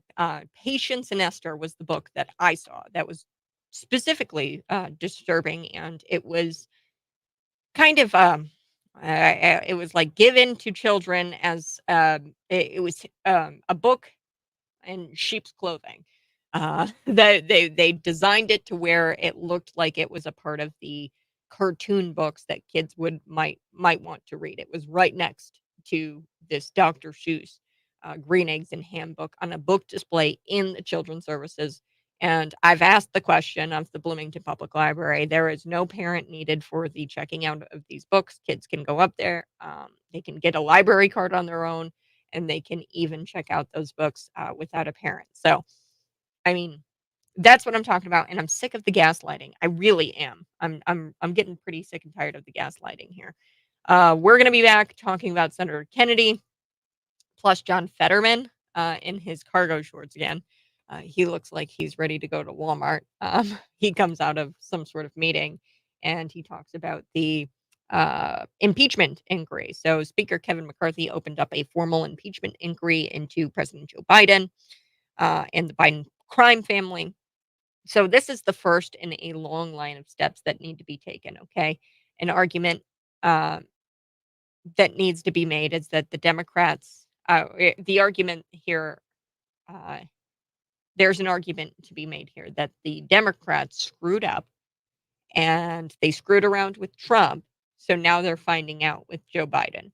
Okay, so I'm very excited to see what happens from this impeachment inquiry. We'll have to see. But John Fetterman, he said something really weird yesterday, and we're going to get to it.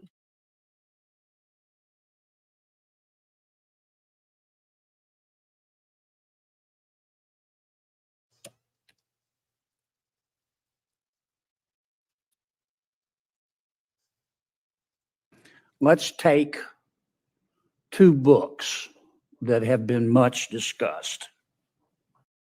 The first one is called All Us to Do. Let's take two books that have been much discussed. The first one is called All Boys Aren't Blue. And I will quote from it. I put some lube on and got him on his knees, and I began to slide into him from behind. I pulled out of him and kissed him while he masturbated. He asked me to turn over while he slipped a condom on himself. This was my ass, and I was struggling to imagine someone inside me. He got on top and slowly inserted himself into me. It was the worst pain I think I have ever felt in my life. Eventually, I felt a mix of pleasure with the pain. Close quote. All Boys Aren't Blue. The second is another much discussed book. I'm sure you're familiar with it. It's called Genderqueer. Okay. Let me read an excerpt from that. Quote, I got a new strap-on harness today. I can't wait to put it on you. It will fit my favorite dildo perfectly. You're going to look so hot. I can't wait to have your cock in my mouth. I'm going to give you the blowjob of your life.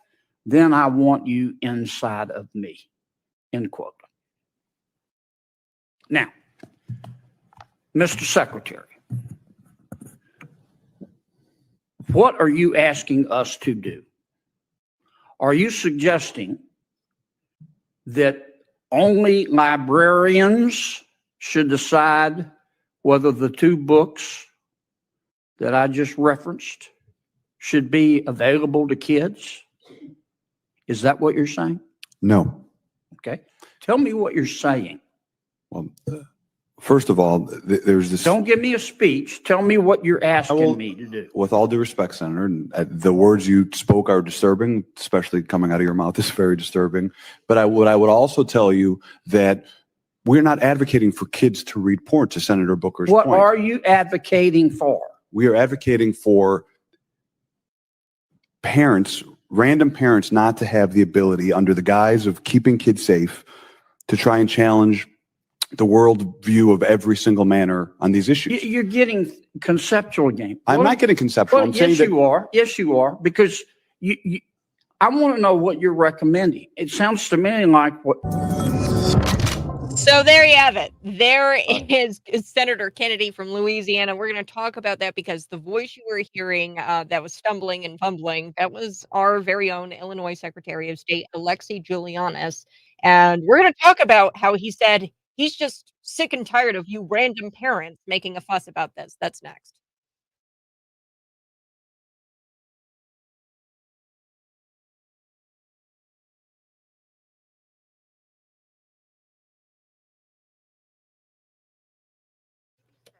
Good morning. Hey, thanks so much for tuning in to the live stream. I see you watching. You better smash that like button. We're going to talk about Alexi Giulianis and specifically the problem here with redefining what a book ban means. So there's this institution and it's called PEN America, and they have redefined what book bans are. So we're going to talk about that a little bit, and we're going to be visiting with Sheila Montney from the Bloomington City Council to talk a little bit about this. It sounds pretty controversial. It's a house in Bloomington, and they're renovating it to build out these 9 different apartments in this bigger house. So we're going to be talking about that with Sheila Mutney. You're listening to The Morning Buzz. Share this out with your normie friends and smash that like button and subscribe to the channel. That's Kat Peterson 929.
Good morning. Hey, this is the Morning Buzz, and we've got so much to get to today. I mean, one thing that I've got to tell you about is this national story. It's John Fetterman, and he offers this really odd reaction to the Biden impeachment inquiry. And I don't know what that is on his face because he's got a mustache now. John Fetterman, a mustache. What? Then we've got to talk about the San Francisco crime. They're not fixing the crime problem or the drug problem. No, no, no, no. But they did hire a guy, thank God, because I was wondering when they were going to do this to combat this ongoing narrative about San Francisco and how it's a crap hole. They hired a guy to get people to travel to San Francisco. Now, JB has already beat San Francisco to the punch because what we did, we allocated millions of dollars to this it's not all in Illinois, but it's like this travel visit Illinois or something like that. It's a trying to get visitors to come and visit Illinois because we have this mass exodus of residents from the state, and they allocated so much money to this travel or organization where they're trying to come out with PR campaigns. They even went as far as to get that woman from Glee, and I forget her name. She went to Illinois State University.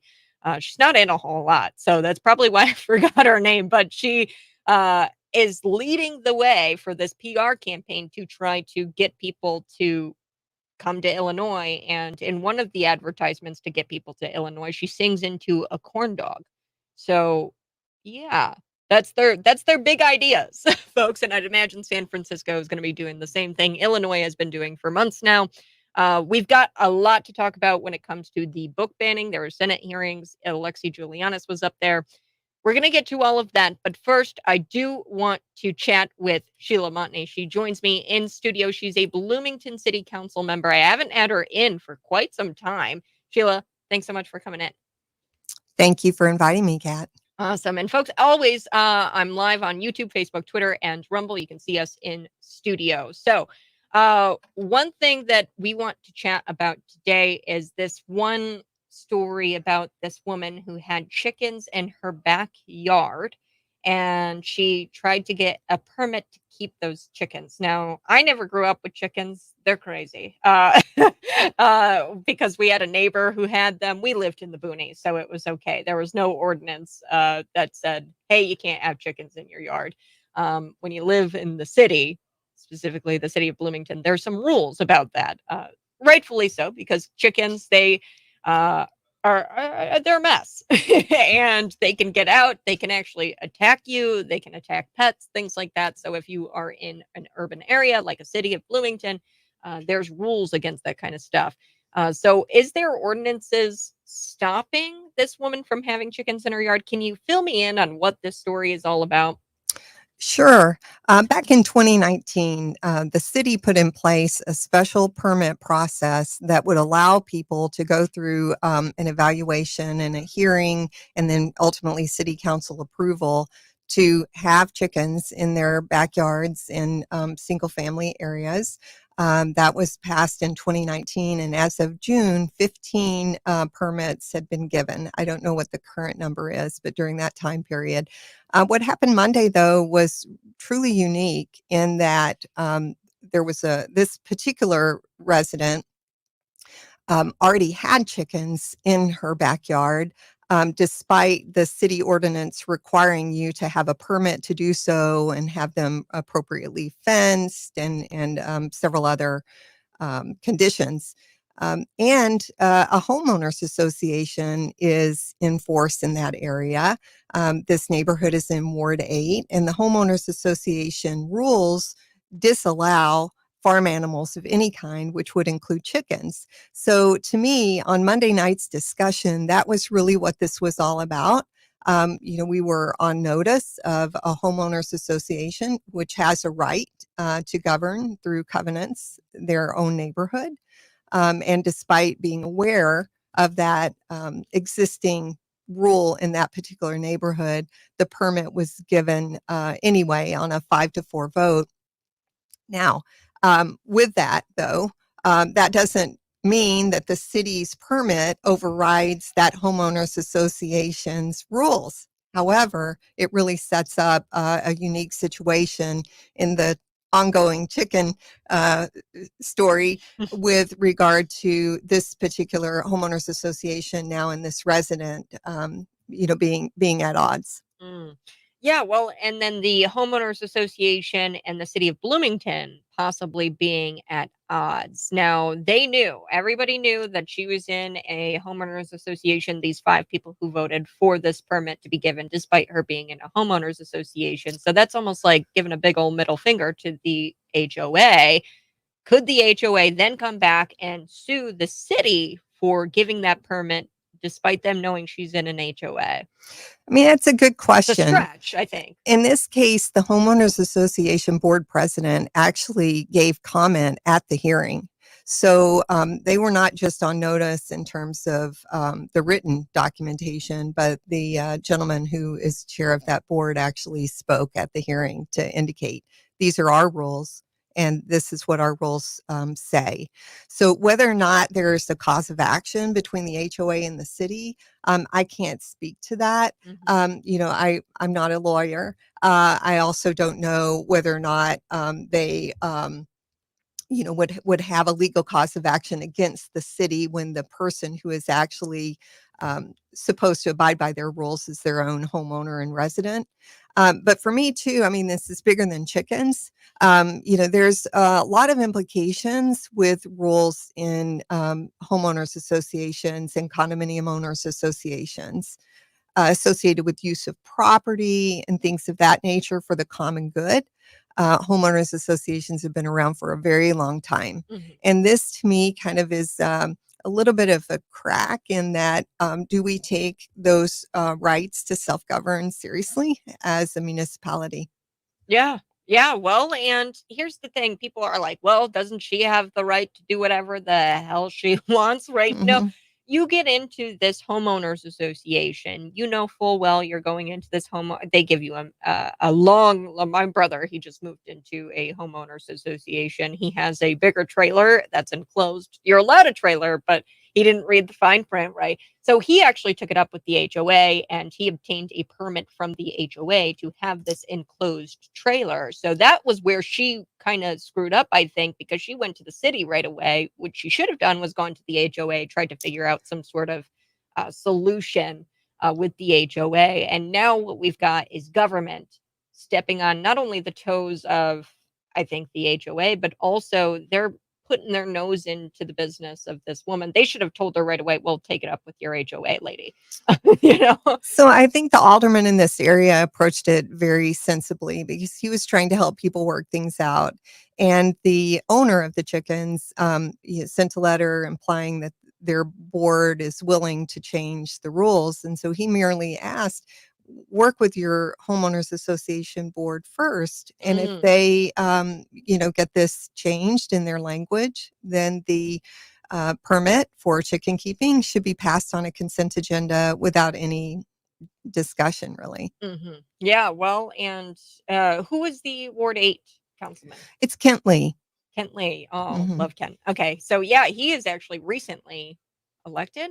He was elected to that position recently, right? April of this year, yes. Yeah. So way to go, Kent. I was thinking to myself, if I was in that situation, I would have just, in representing this woman, I would have said, look, lady, you got to take it up with your HOA and try to get them to bend a little bit for you. Now, I do want to shift gears. Let's talk about the house. So this is a Bloomington house. So it's kind of the same issue, kind of not. Tell me about this Bloomington. It's a number 1 White Place is what it's called. It's a pretty large house. But there's some feuding between these neighbors about public safety and privilege. So we're going to get to the comments here from people in this area. Tell me about this house and the permits. This guy's trying to turn it into apartments. So it's a larger house and he's trying to turn it into 9 different apartments, 9 housing units. And a lot of people are having issue with that. So the house has been vacant. What's the procedure here for this guy to turn this house into 9 different units? So I think historically, this neighborhood is single family zoning.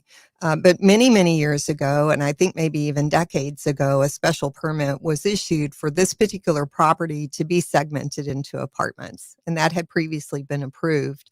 And as you can imagine, I mean, 9 units in one single family home is pretty segmented. But as I understand it, and this is again a Ward 4 residence, the home fell in disrepair. I believe there may have been a change in ownership, and it has been vacant for a couple of years, I think. And so the issue at hand is that the developer, the owner of this property, had advised the nearby residents that his plan was to segment the property into 4 units instead of 9. And I think, as I understand it secondhand, that conversations took place and the neighbors were fairly at peace with that. However, then he changed his mind and decided to make it 9. So the certainly perhaps creates additional revenue opportunity for them. There is a code relative to the special use permits that require, once a property has been vacant for more than 12 months, that the zoning board of appeals that issues special permits must rehear the case to determine whether or not it still meets the standards. That's the piece that was skipped. It's my understanding that that's what the neighbors are asking for. They're asking for that hearing to take place, which is apparently required pretty explicitly in the code. Oh, well, then this feuding between them really doesn't make a whole lot of sense then, because whatever the code says, it needs to be done. Where if these neighbors who are upset about it, so let's just listen to Jonathan DeLashment is his name. He says the problem is that this house has so many units in it. It's not a convenient place to live. You can imagine the type of apartment that is jammed into a house where there is so many of them, and that the cost and how filthy it gets, and people don't live there by choice. They live there because they have no other option for a price point, and then they basically fester inside. So pretty strong words that caused a lot of people to think that, he's got privilege and things like that. For example, this woman, she has the last name Clark. She's another neighbor. She goes, I don't know if any of you took time to listen to the comments from the last meeting where Jonathan made that comment. But she says it's absolutely painful, especially Ward 4. I don't know how you could sit there and hear your neighbor spew that kind of garbage and not be completely embarrassed. But the comments that I heard, they are basically about entitlement and privilege. So I do think that there is a big issue here with the 9, from the 4 to the 9, and the house being vacant. So the city, from what our reporter Kevin Woodard found out, the city has been saying that only approved permits were needed for the renovations to be made, and the building to continue to be used for the apartments. The building can be continued to use for apartments. However, I think we're missing, including city officials, might even be missing this part of, hey, this house was vacant. So now they need a new permit, a special permit, because this house has been vacant for so long. So, yeah, I think, first of all, let me just disclose that this is not my ward. My education on this topic has come from reading emails back and forth between, the alderman for that area, city staff, and just the back and forth in light of the public commenters a couple of weeks ago. It's my understanding that there is a requirement when a property is vacant for 12 months that this rehearing occurs. Now, whether or not there's some unique rule that I'm not familiar with that allows someone who's continuously innovating or renovating a property that is not necessarily vacant but under renovation, I can't speak to that. I do think, though, this issue of enforcing our own code, and what do we do when our code is silent? I mean, taking it out of the emotion of that particular neighborhood and topic and over to another neighborhood where it's single family zoning, but the house is no longer occupied for single family zoning. It's subdivided into 5 Airbnb rentals. And what do you do there? Because there's really no regulation of that and, the ability for Airbnb segmentation. But if you can imagine in this particular neighborhood, same thing. One of the issues is parking. Where do you park 5 different cars and different people coming in and out in an area that is a single family neighborhood? Mm. I think it's an issue that needs to be addressed. Yeah. And that's silent because it's an Airbnb. Right. So it's not technically like a revamp or rezoning. Like there's no permanency to that Airbnb. You go in, it's a rental type thing. But Mhm. yeah, and it's silent on that. So maybe addressing that. So it looks like that Tim Gleason is going to be scheduling 3-on-1 meetings to discuss this situation with council members. Do you agree with that? I don't know. For me, when I read this and when we talking about the code, I feel like there should be like an overall meeting that is held with all of the council members to talk about that code specifically and what it means and what it says, and just take it at face value and what the literal text says. Yeah, I think that brings kind of to question the whole idea of a 3-on-1 meeting, right? So there's Open Meetings Act requirements when a quorum of the council is present. So that's why city council meetings are public, invite, anyone can come, etc. But a 3-on-1 meeting is not subject to those same requirements. One of the comments that was made on Monday night during the discussion about the city manager's performance is the fact that the vast majority of items that are presented, in fact, I can only think of 2 during my tenure, are simply affirmed. They're voted in. And what you're not seeing in the public is the debate that's going on behind the scenes. Mm. I personally think that debate is healthy. I think by having conversations in the public, we can find common ground between people who might identify ideologically in very different ways. And I would love to see more of those discussions taking place in open forums. But yes, I think there are 3-on-1s being scheduled. And it would be tedious, in fairness to the current approach, to have all of those discussions. Our meetings are already often very long, Yeah. and they would be much, much longer if that were the case. Yeah. Yeah. Well, and here's the thing is that 3-on-1 meeting, that is just outside of the Public Meetings Act, right? So you can have 3-on-1. Can you have 4-on-1? You can't have 4. Yeah. 3 is the magic number, so to speak, there. Mhm. And that's what those meetings really provide the opportunity for staff to go into much more detail than what we would in a typical meeting, to be able to help bring us all up to speed on all of the sides of a particular issue. Well, we've got to take a quick break, but Sheila, if you can stay over, I'd love to talk about the implications of elections. So we already talked a little bit about Kentley. He did the right thing, and that he talked to his constituent and said, hey, take this up with your HOA to try to avoid this clashing between the HOA, the city, and this woman, to try to avoid that situation. So that's where elections matter. Okay, so you have an issue, you go to your older person, and he can help you come to some sort of solution. So we're going to talk a little bit more about that on the other side with Sheila, if she can stay. Yes. Okay. We're going to come back. This is the Morning Buzz. Text in your questions at 309-451-9299.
Coming up, I've got exclusive details about the hexane chemical leak. It's a possible hexane chemical leak that caused these ADM injuries and possibly a death or 3. So 2 people were airlifted. There was 1 person who died. This is according to a source that we've got who worked at a very high level, a manager level at ADM and left. That's not exclusive to him because from what so a lot of people have been telling me is that they actually left ADM months ago because plates just keep falling over there and they just couldn't keep good people. And we are hearing that people are resigning now in droves. 4 people just yesterday is what I heard after the explosion because they are not trusting ADM to be able to rebuild and to recover. Specifically, this plant. ADM is going to be fine, but specifically this plant is not going to be able to recover, and people fear that. So they're starting to see people resign. So I'm going to tell you a little bit about hexane, the chemical itself, and what it's used for and why it's there. I think that's really interesting. And we've got Sheila Montney in studio right now, and we've been talking about the Bloomington City Council meetings over the past couple of weeks. The Bloomington City Council getting into kind of a tiff with the HOA, maybe not lawsuit. I don't know if that would be something, but the president of the HOA for this woman who wanted to keep chickens in her yard, but it's against the HOA. She tried to get a permit from the city. The city granted her that permit. So that's in direct violation with this HOA requirement that she not have farm animals. So we talked about that. We talked about this Bloomington house now being divided from 4 to 9 apartments being shoved into this house. People are very upset about it. The neighbors are worried about public safety. They're worried about the parking, things like that. And then on the other side of that issue, people think that it's disgusting. And I'm just kind of quoting here that somebody would dare bring up that issue and said that it's embarrassing. Quoting Mrs. Clark, she says, the comments I heard, they're basically just about entitlement and privilege. So there's 2 sides to this issue here about number 1 White Place in Bloomington. We've been talking with Sheila about that. Now, all of this, I mean, you got to get good candidates on that ballot because if you want your street lamps fixed, if you want public safety, if you want the city of Bloomington to not really enforce itself and eliminate self-governance, really. If you want things to be followed via the code, if you want government to run smoothly, it all comes down to elections. Sheila, share with me implications of elections. Why do elections matter? Well, let's talk about the city of Bloomington first. There are 9 people on the council. That means 5-person majority controls all the decisions. And that 5-person majority has say over a $300 million budget of taxpayer money here, how that money is used, how the priorities are determined, etc. So 5 folks. And, when we have elections with unopposed candidates, or we have elections where I think you really have to kind of step back and think about, like, how much do we care about this?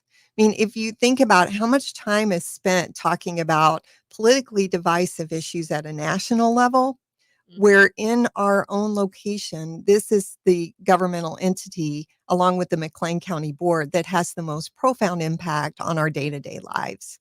So we're doing better with voter turnout, but we need candidates who are coming forward, not because they are activists, but candidates who are coming forward because they care about the people that live in this community. Yeah, well, and that's the thing is these national conversations, and I do them a lot because this is a entertainment show, right? And these national issues, they're sexy. People want to listen to that kind of stuff, and they want to hear, about the divisive issues, race, sex. They want to hear about these divisive issues. But really, when it boils down to it, and I've been, out in the community. I used to do these things that were called cornered by cat. And I used to ask people just randomly on the street, things like, do you know who your governor is? Do you know who your state senator is? Nobody could even answer me about who the governor was. And there's a huge population. Nobody knew. I think I had maybe 1 person who was able to tell me who the governor of the state of Illinois was out of like 30 people I asked that question to. And I mean, there is a huge amount of people, independents, people who are apolitical, people who are not in tune with the national news cycle, with the even state news cycle, or even local news cycle. These are people who are living their lives and they notice their street lamp is out and the infrastructure is not there. They noticed the pothole they hit every single time. They noticed that, hey, my neighbor had this issue with the chickens, and my HOA president is freaking out now because he's at war with the city of Bloomington, and I live in this HOA, and why does she get to have chickens and I can't, kind of thing. Yeah, those are the issues that impact people every single day, day in, day out. And I think that trying to find candidates who are willing to go door to door to get that apolitical person to be energized enough, because I think a lot of times these apolitical people are so turned off by the national conversations happening. They don't want to be thought of as a political person. No. You don't have to be a so-called political person. You just have to care about what happens to your children's children, and your community. That's at the end of the day, that's what it's all about. I'm a person of faith, right? And I believe it boils down to this: love God, love people in your community, and you're going to be all right. That's what it boils down to.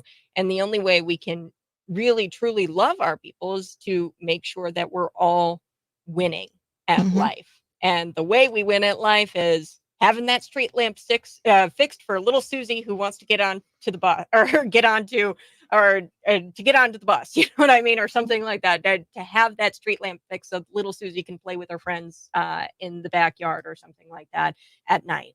That's how we all win. And the struggle is finding candidates who can sell that message, and not sell it, but to believe it and be it. So your thoughts on how to get those candidates, or like, what would you tell a listener or somebody listening right now who is energized but doesn't know where to start? Well, first of all, I agree with this concept of, how can we all find common ground so that we all win? It's local government should by definition be apolitical. It's about enabling quality of life. That's what it's all about. So I didn't aspire to be in this. I mean, this was not my life's plan. And when someone called and asked if I would consider it, my first answer was no, but I'll find you someone. And, I was confronted by my son who said, Mom, if you're not willing to serve your local community, then you have no right to criticize those who do. And, that's pretty powerful coming from a 15, 16-year-old. And I took that very seriously. I mean, it's something that has to be stewarded. It's back to the Ben Franklin, a republic if you can keep it. We have to participate. And too many times, even in a nonpartisan role, I hear comments like, I don't want to get involved in that. I'm not willing to support that candidate if my name might be associated with that candidate.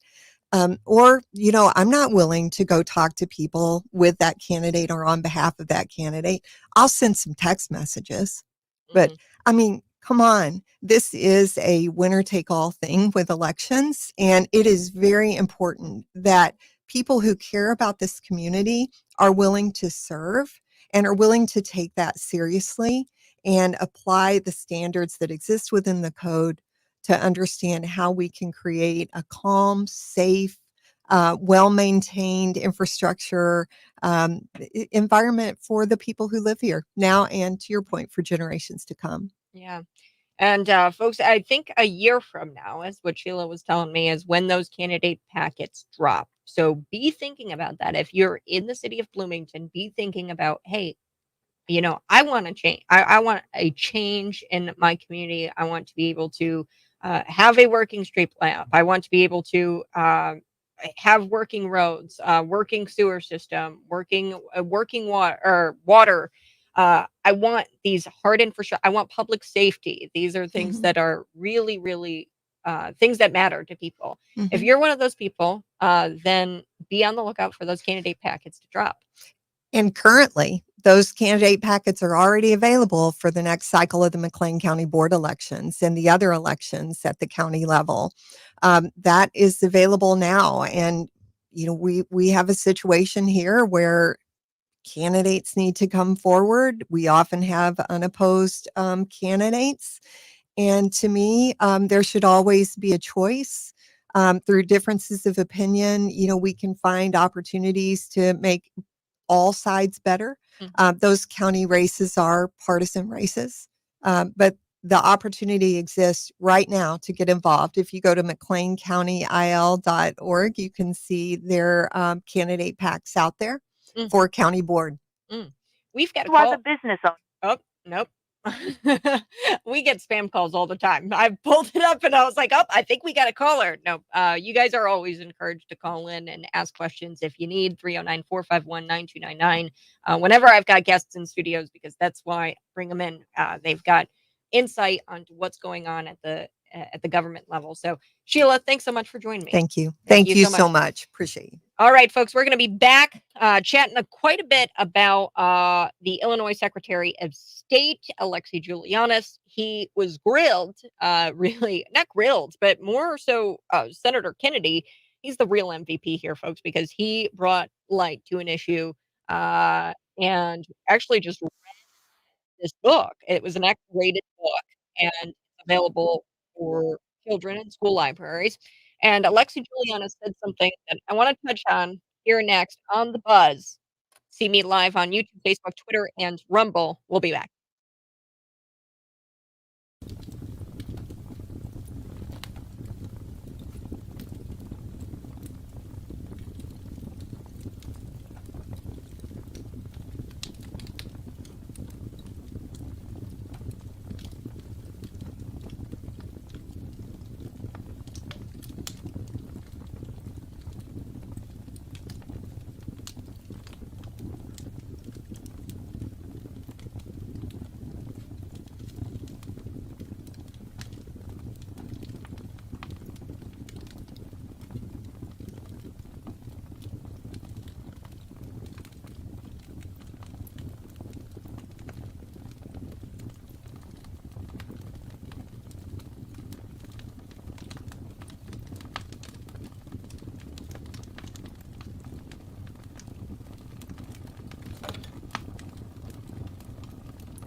Good morning. Thanks so much for tuning in, man.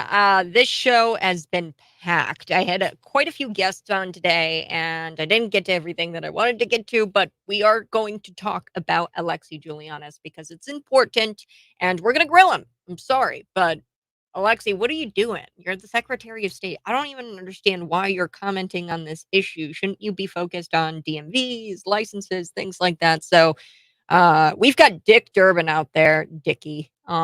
He's out there and he's saying that this isn't happening and he's trying to gaslight you into thinking that this kind of stuff does not happen. He says, quote, no one is advocating for sexually explicit content to be made available in elementary school libraries or in the children's section of a library. That's a lie, Dick, because I was there. Okay. I went to the Bloomington Public Library. I saw it in the children's section, the pornography. Okay.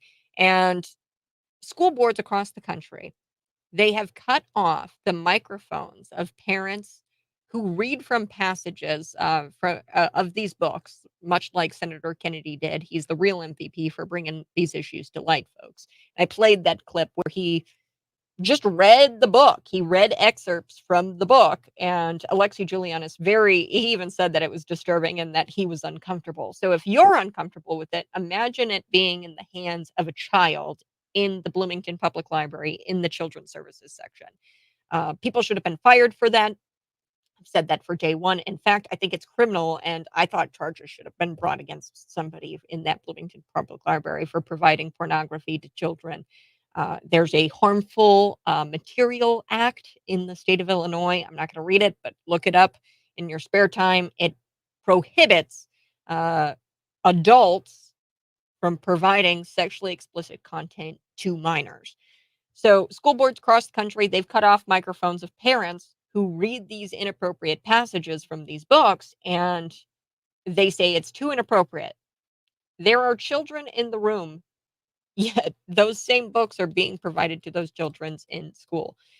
So like, if you're not comfortable with it as a school board member and you're going to cut off my microphone as a parent, then imagine a child having to read that for a school project or be exposed to it for a school project. We saw that in Hayworth, Illinois. That happens. Money Shot. It was a Pornhub documentary series that was provided as some sort of classroom material for their Reading Mondays assignment, where every Monday you get to pick from this list of materials, and amidst that list, among the things on that list was the Money Shot Pornhub documentary. And that woman, teacher, she got fired. Well, she involuntarily resigned. Okay, so I will be back, and I'm going to wrap up the show here. A couple of things that I want to get to. We do have information here about San Francisco that I wanted to get to. They're not hiring, or they've hired somebody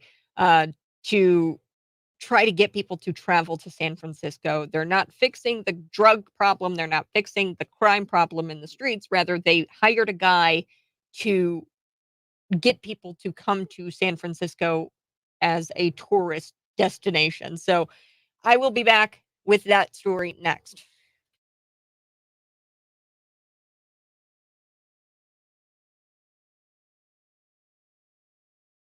Lots of things I didn't get to today. I had a lot of interviews and things like that, but John Fetterman, he had a really weird reaction to the impeachment inquiry of Joe Biden. So we're going to talk a little bit about that, hopefully, here. I'm going to share my screen with you. All of a sudden, he's got a mustache, too, which is kind of funny. And of course, he's very, very fashionable. As you can see, looks like he's ready to go to Walmart. If you're watching, go ahead and smash that like button. I believe in freedom. Let the woman have her chickens. I get that, Darren, but however, she did have her decision. She made her freedom. She made the decision to go live in an HOA. If you want chickens, then don't go live in an HOA. HOAs exist. Okay. But let's be realists here. She can't just go against her HOA.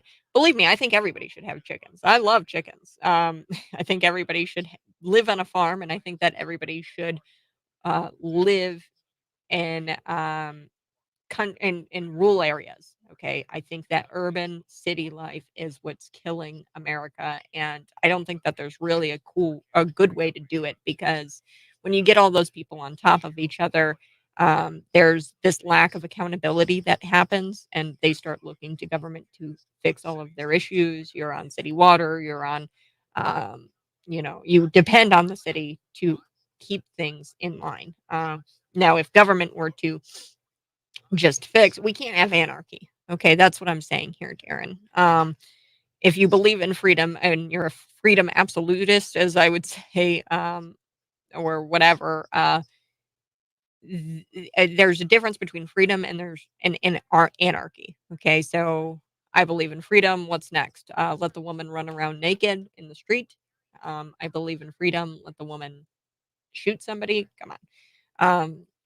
I think HOAs are stupid. I think everybody thinks they're stupid. I would never live in an HOA. I would not. I would make the active choice and to not do that. I have the freedom to decide if I wanted to live in an HOA or not in this country. And she decided. She made her decision, and now she doesn't want to be held accountable for that decision. If she doesn't like it, then she needs to move and have those chickens elsewhere. We have a problem with a lack of accountability. We're going to be back here in just a little bit talking about John Fetterman. Plus, I do want to talk about San Francisco. That's next. We'll talk about it now. So John Fetterman, this is the first in in a long line of steps that we are now impeaching President Joe Biden over the alleged Biden crime family.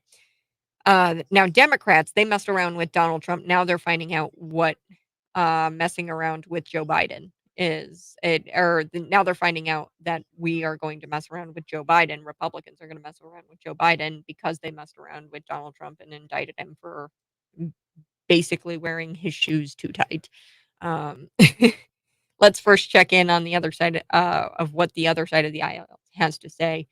This is John Fetterman, and he kind of like mumbles, and I'm not sure what happened after becoming a victim of the show.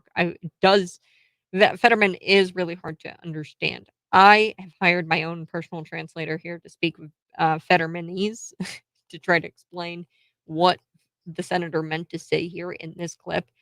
And I get that I'm supposed to hate Fetterman. And yes, he does look like he's dressed for business and not Walmart. No, he looks like he's dressed for Walmart. But I will say that, you know, um, his swagger fits who he is. He's a gun grabbing pro abortion commie, and he's a brain damaged guy whose job is to look at Chuck Schumer and agree with him. Okay. And Fetterman has said, screw it. I'm going to wear this. And he looks like he's dressed like a slob, and he's expecting the media to call him some sort of fashion icon. Look at him. I mean, come on. You're not a fashion icon, John Fetterman. Plus, there's a new mustache. It's like a Freddie Mercury mustache, it looks like. And if his wife isn't going to tell him how to look, his intern needs to break the news to him or sneak in while he's napping with an electric razor and take that off.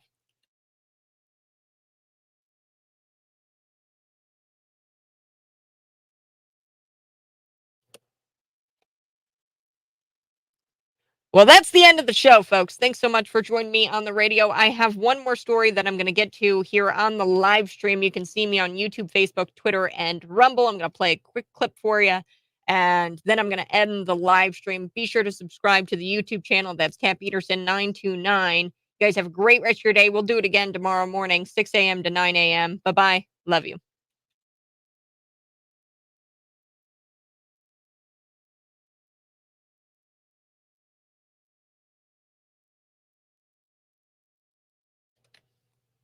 Okay, so here, let's play this. Ask you about this news that Speaker McCarthy has formally launched an impeachment or has said he's going to. Oh my God, really? Oh my gosh, it's devastating. Ooh, don't do it. Please don't do it. Oh no, oh no. So we gotta run back to the office, but ask you about this news that Speaker McCarthy has formally launched an impeachment or has said he's going to. Oh my God, direct- really? Oh my gosh, oh, it's devastating.